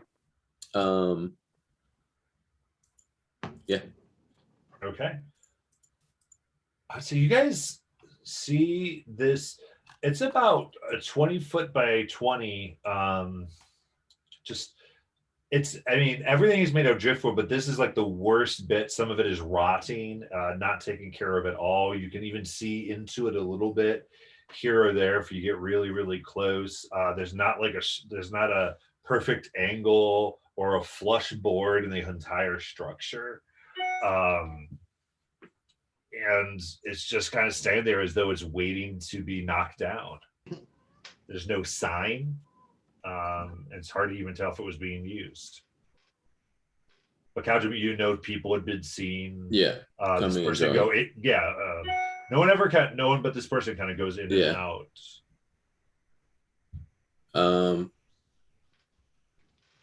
Can I go to the door and try the lock? Yeah, it just kind of pushes open, and you see there's a table. There's a few like tools on it, but nothing else. I'm like, there's nothing here. that I can think of, unless you all care to search more thoroughly. And I'll look around. I'll try to like see if maybe there's what I know. You can make an investigation check if you want.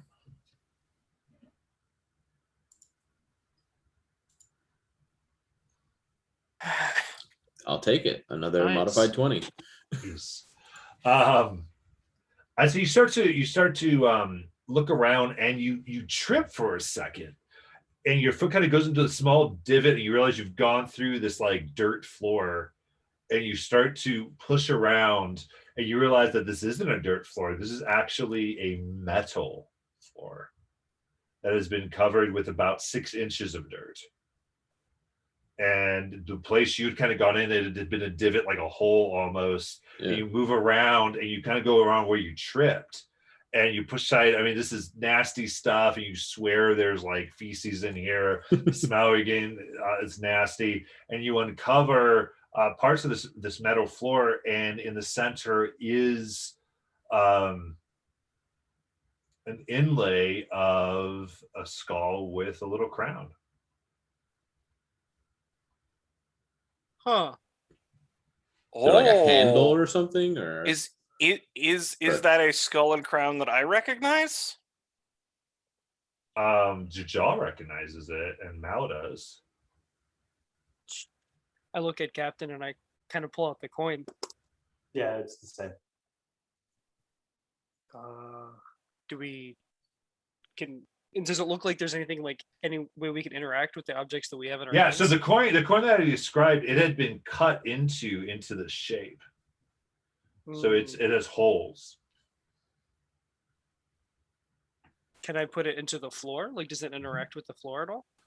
You placed it over there, and as soon as it touches, it kind of turns like, and you feel that you can pull this open. You do, and there is now access and a ladder that goes below the shop.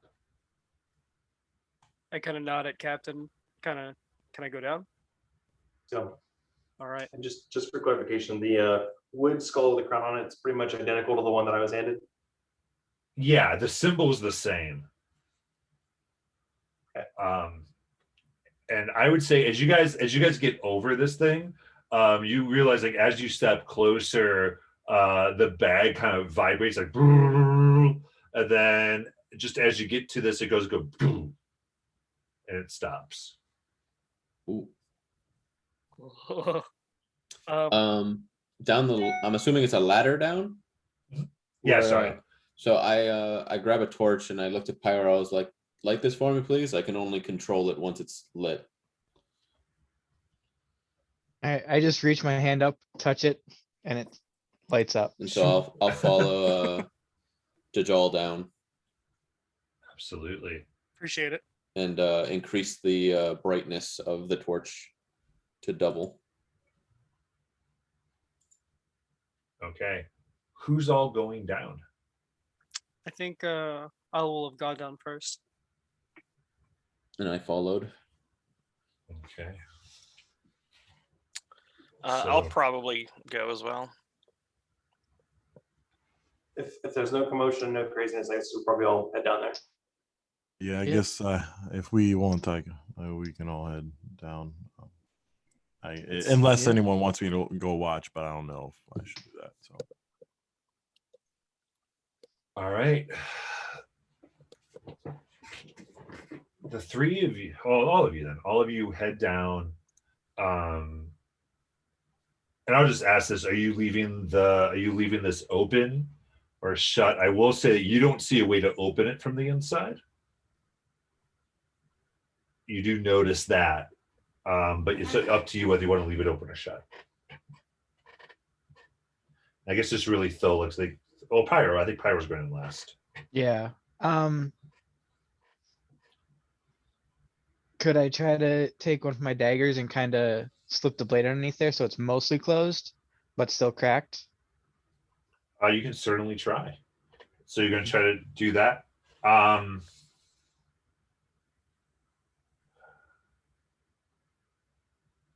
Give me an Arcana check. Okay.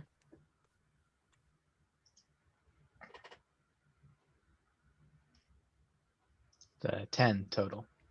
Okay. So you take your dagger there, and as you start to get this close, once it gets within about an inch, it almost pushes you down as it kind of closes, and it snaps the dagger.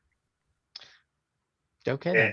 And you see now, you can't even see the seam from where this was.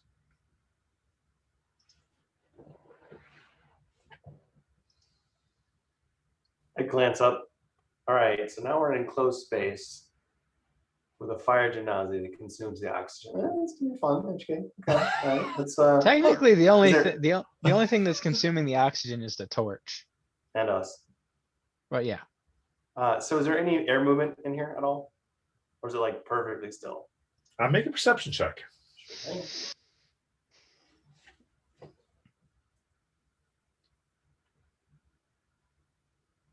That sweet, sweet 9. I would say you can't tell. All right. Have I Keep going. been climbing this whole time? Is it a pretty far? Okay, give me a break. Okay, so you it's not too far. It's about 20 feet down. Okay. You come down to this.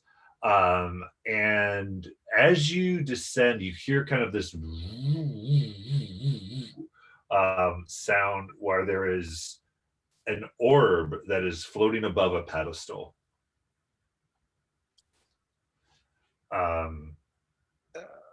Can I get like a touch of my surroundings or its surroundings? Yeah. So that's kind of the first thing that draws your attention. Okay. Right there, you do see that there's around it. There seems to be almost like in kind of this paint, a circle that's around it. And you look around and you see another like smaller circle that has some runes all around it in different patterns. And then there's bookshelf. Yeah, a bookshelf that has a lot of stuff missing. Looks like it's been kind of gone through, and everything around here is very musty smell. Although this has been here for a while, at least in here has not been touched in some time. All right. I'm gonna Arcana the fuck all over all of this. Arcana everywhere. Just cause. Oh, that's sad. That's only a 14. Okay. A 14, I think, is enough for you to recognize a teleportation circle. Oh. Can I tell where this goes? Not with a 14. Okay. And I would say you do get it's not a powered one at the moment. It is currently non-powered. Yeah. Is there any interaction with that object now? Oh, Can't- the object is not react. It's back to its smooth surface. So I would say with that same check, you get that within a certain proximity, it no longer it's not going to do what it's going to do. So it was pointing you to something here, and this close it will not point. I feel like it was like trying to help us. Okay. And there's no sign of like anybody being here lately, or Make a survival check. I will do that. Oh gosh, what was that 14? 14. You see that the stuff around here hasn't been touched, but you do see in the dust that they're all footprints and foot traffic with a 14, I would say anywhere between 1 and 7 people. Okay. Where does that traffic actually go? Where what? Yeah, Where does the foot traffic actually go? Some exit this room, and there's an exit from behind where you entered, and there's an exit in the other direction. As far as ways this goes, this room leads elsewhere underground. For now, we'll say south and north just for simplicity, though those aren't true directions. And I'll burn rituals and stuff if I have to, but am I getting the impression that this object that fell from the sky and had morphed to effectively be a compass is like it is now no longer shaped because it is in proximity to this thing? So like this thing and our stone are at least cognizant of each other, if not related? I would say with that check, the orb that's in this room that's floating, you get that you recognize some kind of archaic design to it that you did not recognize in what you have, so you do not think they're related. But maybe you're close to something else. Okay.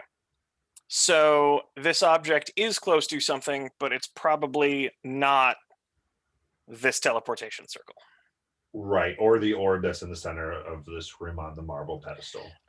Is the orb part of the teleportation circle? No. Okay. I'm gonna go over towards the orb then. Oh God, orb man. And I'm not He's got those touching it. I'm not touching it. I'm first going to look at it, hopefully specifically examining it with Arcana. If not, I will use the goggles identify. I'll give you another Arcana check on that. Hi.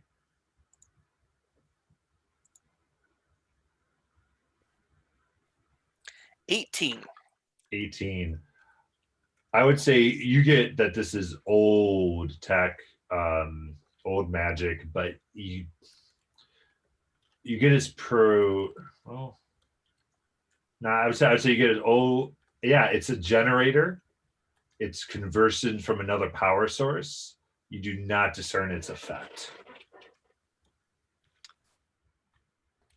I want to walk over to the north door and then draw my rapier and kind of look back.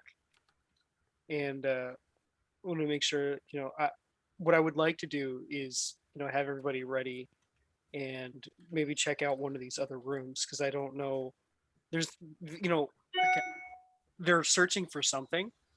And if anything kind of sticks out like a sore thumb, or if something were to be like present to be like, hey, this doesn't seem like it fits here, this would be one of those things that I would feel they're looking for. Mm-hmm. So I kind of look back. Is everyone okay with me opening this door? Kind of go through it.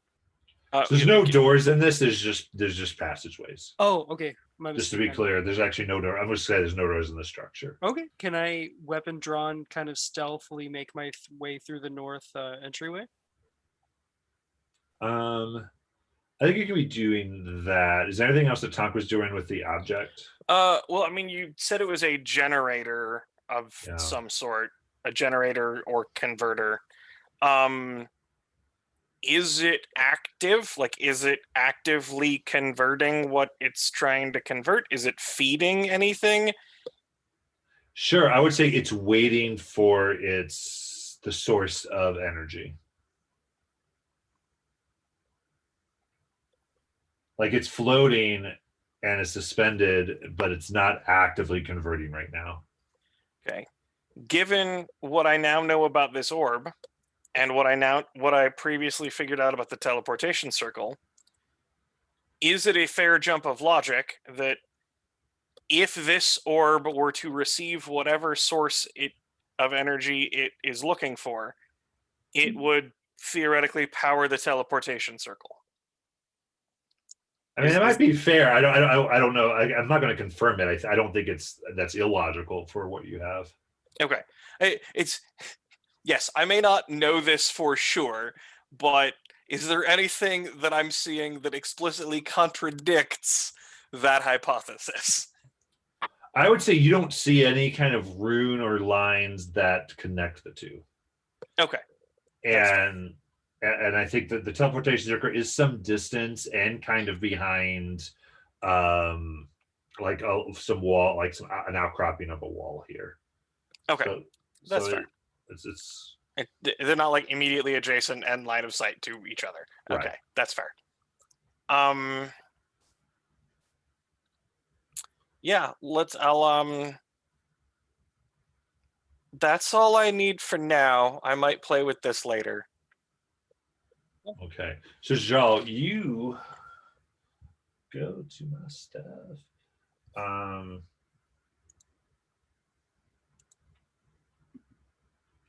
This was going to be a little later, or if you ever got to it, but it's funny because you poked the vampires.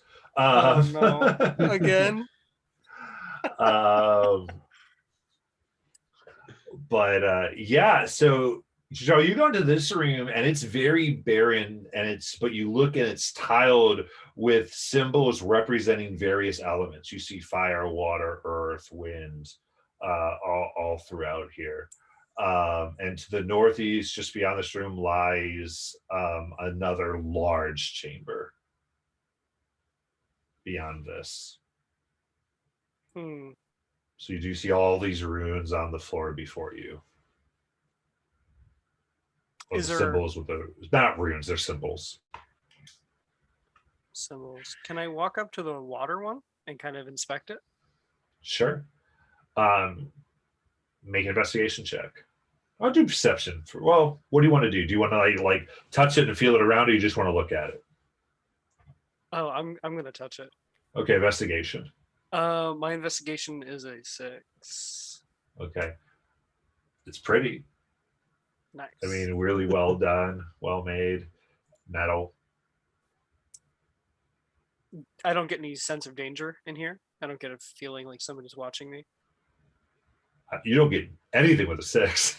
Oh, well, that's fair. Okay. So how you explained it, I went from the northeast entrance into the room with the element runes or the depictions. Yeah. And then there was another entrance into a larger room that I haven't ventured into yet. Can I just slowly kind of peek in and just kind of take a quick look around? Because you're going to cross the floor. Well, I'm already here. Yeah. So you cross everything. And as you do so, nothing happens. And you get to the center room. And here,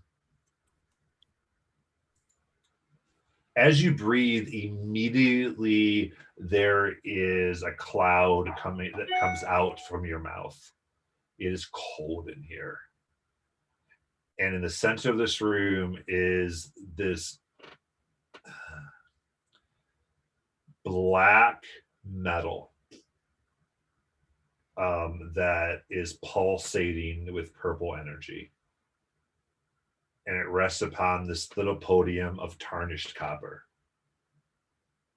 And there are heavy chains that wrap this, that beads of ice are clinging to these restraints that are wrapping it to this pedestal. You see collapsed piles of rotted wood along the edges of the chamber. And you do see that there's like this iron statue that almost stands guard next to another circle that you're assuming is teleportation, from what Tonk said. Awesome. I'm going to slowly back up and not breathe until I get back into the other room. And then I'm going to walk over and kind of feed that back to the team and let Tonk know, like, hey, this is what I saw over there.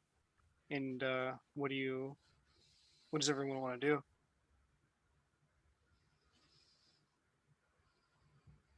Looks like we either have to teleport out of here or figure out what one of these if there's something else on the other way too. Yeah, there's another room too.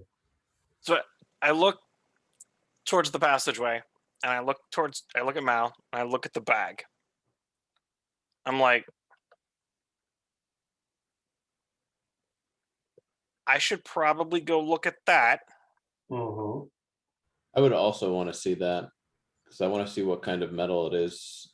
See if maybe it's something I've ever heard of from my days smithing. What's the probability this is just another fantastical device to get us all killed? Yes. Pretty high? Yes. By the way, I'm going to put a bell on you. You're gonna what? Put a bell on you. You keep sneaking off when we're out looking. That would defeat my stealth purpose. Then stay closer.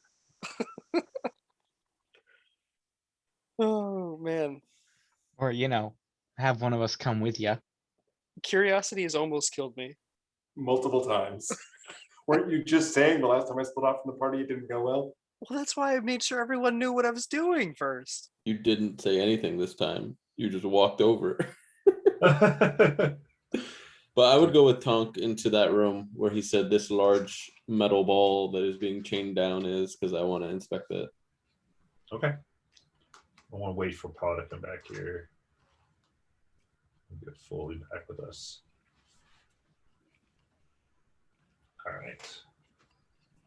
You're muted, Paul. My computer is rebooting, so in the meantime, I'm on my phone. Perfect. But I was going to look at Mal and be like, I should probably go look at that before we bring that thing in there, because that thing might want to be in there, and we might not want that to happen. I can stay with the bag. But if something comes back, I'm going to be yelling. And do you want us to scream if something happens? Absolutely. Okay. All right.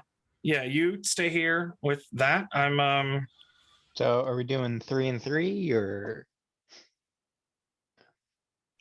3 staying in the room and 3 going in the other one? sure. That's fine. Sounds about right. Yeah, because I'm going with Tonk to see this metal. Okay. So who's going with Tonk and Keldrum? I'm assuming Jajal is going to take so us he back. can show it. Yeah. I'll do Okay, it. so Jajal. Cool. So the three of you make your way back to the center chamber. And you see the same, you get the same cold going on here. What would you like to do? Well, you said the one in the middle, the biggest one, is chained to the podium, right? The burned copper. And then there was How big is it? I would say that it's about the size of a grapefruit. Oh, Okay. okay. So you mentioned sort of a purple aura to it. Yeah. Is that the same purple that came off of the ship when it decided it was attracted to the metal boat? Because you talked about a sort of a purple flash of magic on the sails as it was just like, no, I guess we're going this way. Yeah. I'm gonna Oh, flat out say you do recognize that. Tonk, what is this? You seem to recognize what's happening.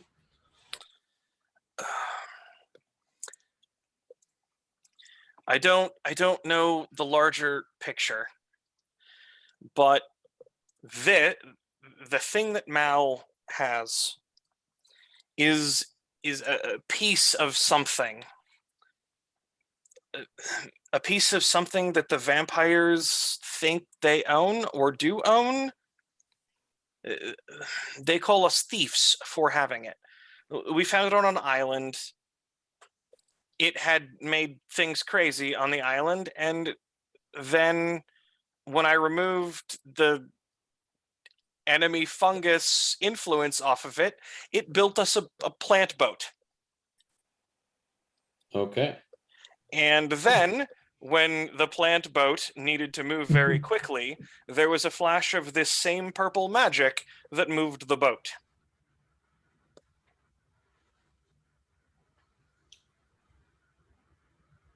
So is this orb similar in fashion to what Mal has? Just altered coloration? does it look like it might be a similar material or a similar style in make? Give me an Arcana check.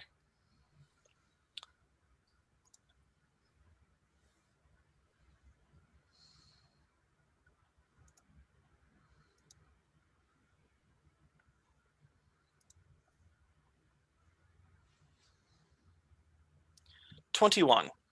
21. Yeah. But the 21,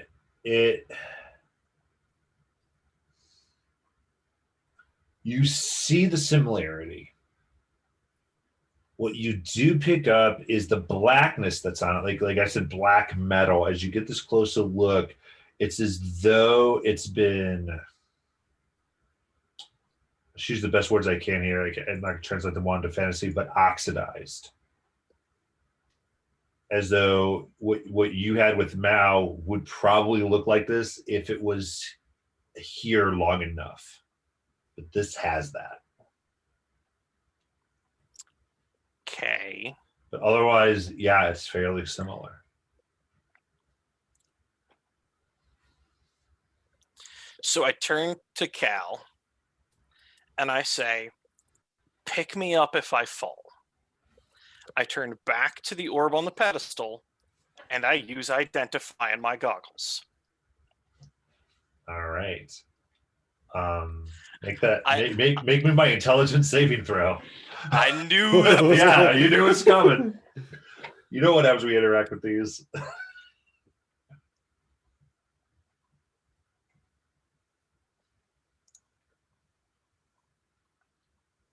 19. Nice. 19, that does save.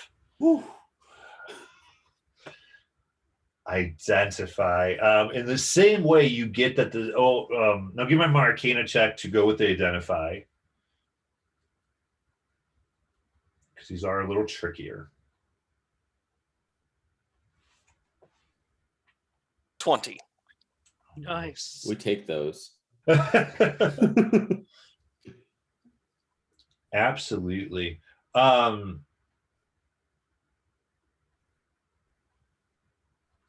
This object, when powered, is meant to either mutate or reconstruct onto a physical object the ability to fly.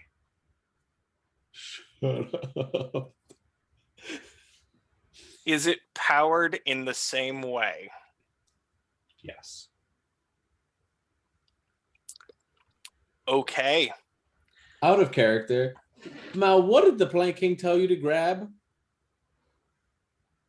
The thing that fell from the sky? It was stopped by the astrologer, asked to grab what falls. Cal says nothing because he doesn't know this. Well, I mean, at this point, Mal doesn't know what I found either. So. And Talk wasn't there. And But- Tonk wasn't there. But Jajal was. All that But Oh, but Jajal Jajal was. doesn't know what Tonk sees. Tonk hasn't said anything yet. Okay, so Three Stooges over here.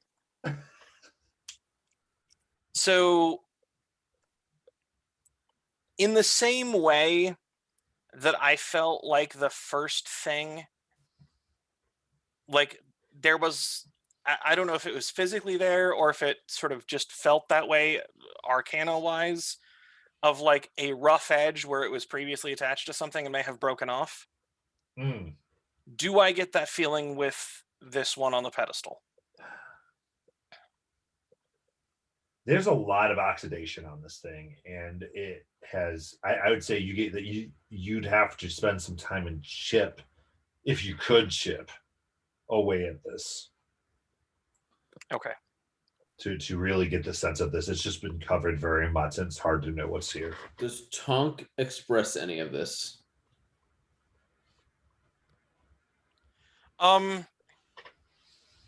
Tonk is in his zone. Yeah, I'm in my zone there for God, probably like at least 4 or 5 minutes. Like Someone I'm would not have to, even like poke him. I'm not even ritually casting this, so it doesn't need to take Yeah. 10 minutes. Yeah. But I'm probably still spending at least 4 or 5 minutes on this thing.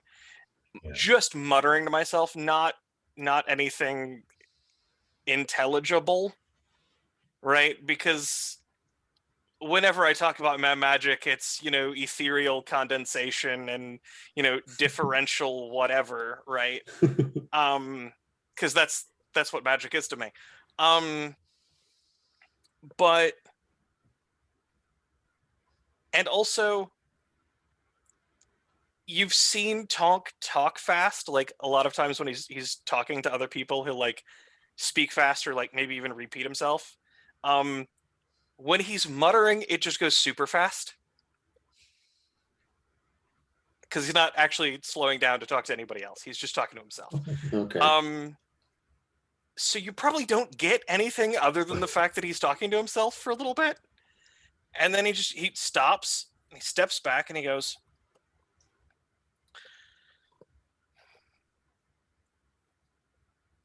I'm pretty sure that's related to what we have, to what we already found.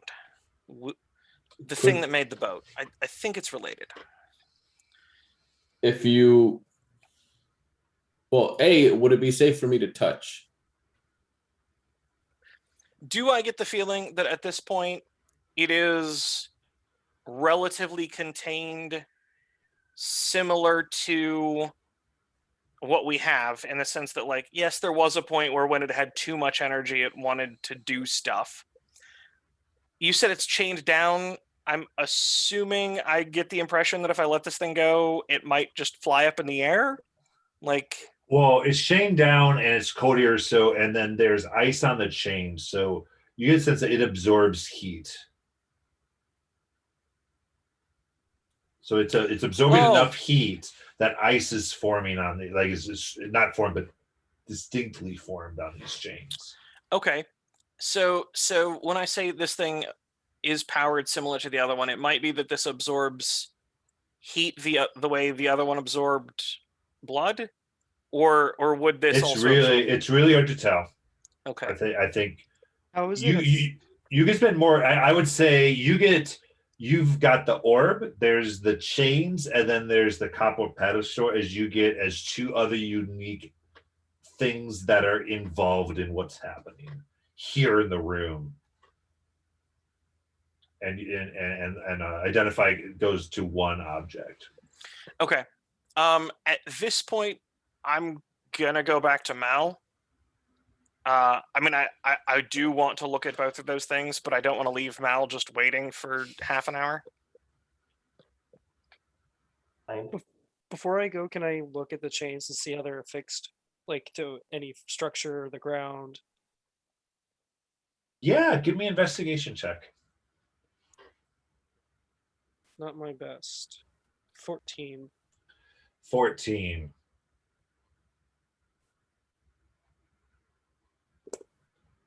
You look down and the chains seem to wrap around the pedestal, go into the floor, and then kind of are meld into the floor itself. Hmm. Not attached, but like actually meld into that as they become one. And as you kind of move some stuff around, you find these crystals that are littered around the floor, and you find this medallion that you look at, and it's so interesting because you see like there's like this kind of squarish shape that has like rectangles coming off of it into like other squares, into rectangles, into squares, and in the center square you see 3 pinpricks of light, and then in another square you see another 3 pinpricks of light. Sorry, I'm just writing this down. Cool. I just kind of like pick it up and inspect it. Awesome. It's okay to touch. Like it doesn't feel weird. No. Cool. I'm gonna. Is it so? When you say medallion, it's got like a chain itself attached to it, like something that I can kind of throw over my head. Yep. Cool. I'm gonna pop it on and kind of admire it for a moment and walk back with everybody else. You And got I it. grab the crystals with. Oh, you have these empty crystals, and you head back with everybody. I feel like I made a mistake. So what I'm going to say I think Todd has a reaction. is that as somebody that hasn't played a lot of D&D, that is absolutely a thing your character would probably do in this moment. Oh, for sure. For sure. There's Yeah, there's 100%. absolutely nothing wrong with making that decision, and in fact, I have made that decision on behalf of characters before Yes. because metagaming has whatever.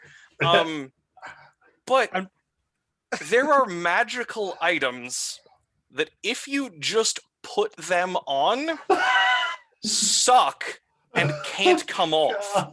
So I'm trying to play as true as I can and as honest as I can, and I like stuff. I like nice things. That's what I'm saying. Yeah. Like I like jewelry, and I'm like, oh hell yeah, it's free. yeah, no. Like I said, was- like absolutely, your character would. Just out of character, that reaction of just like all of the horror stories of what it could be flashed through my head in that I was moment. honestly waiting for Matt to be like, okay, I need a dexterity saving throw as the chain starts to tighten. Yeah. Like there's just any number of Wisdom things, and that's what that look was. Absolutely. So I do have a hard cutoff at 10, unfortunately. All right. I do have to split at that, but I would have at least come back and told Mal, hey, the thing that's in there has the same black magic that was around the sails when the boat decided it wanted to be fast, and that stone in there is like that stone there, but it eats heat instead of cold. Also, it's chained down to a metal podium, so I don't know how more dangerous it might be. I'd need to spend more time with it, but, I figured I wasn't just going to leave you sitting in here. I appreciate that. I trust your expertise. And that one gets hot when it drinks blood? No. It gets, volatile. In the midst of this, from behind you, you hear bing, bing, as you turn, and Jajal has this thing around his neck that is emanating. So these two tones, and there's a third tone, boom, and then almost boom, a fourth tone. And it's all coming from this medallion? Joel, this comes out of yours. I would say you look. Joel looks at this. I'm sure Joel looks at this. Oh, for sure, yeah. And you look really quickly, and you see now in one of the squares that you were looking where there were 3 pinpricks of light, there are 6. And in oh shit! In the very corner of one, there are 4 more pinpricks of light. And for tonight, we're going to end. Oh. I feel like I just picked up like a mini map or something. I mean, kinda. Oh no. Oh, so after probably a couple minutes of standing in the room full of books, Pyro probably would have tried to have grabbed one and lit it on fire. Oh god. Just that random. He's Oh, this isn't important. Oh crap! pretty much. Okay. Yeah. goes into Plank Like, King's underground bunker, just starts lighting random shit on Right. fire. Like, Yep. yeah. Yeah. Pretty Chill, much. Ray Bradbury, chill. D&D 451. Okay. Like, what in the name of Fahrenheit 451 are you doing here? All right. He- Those of you he's- who've been watching on Twitch, thank you so much. We are going to stop broadcasting and we will see you next Wednesday for more Pirates. Goodbye. Oh.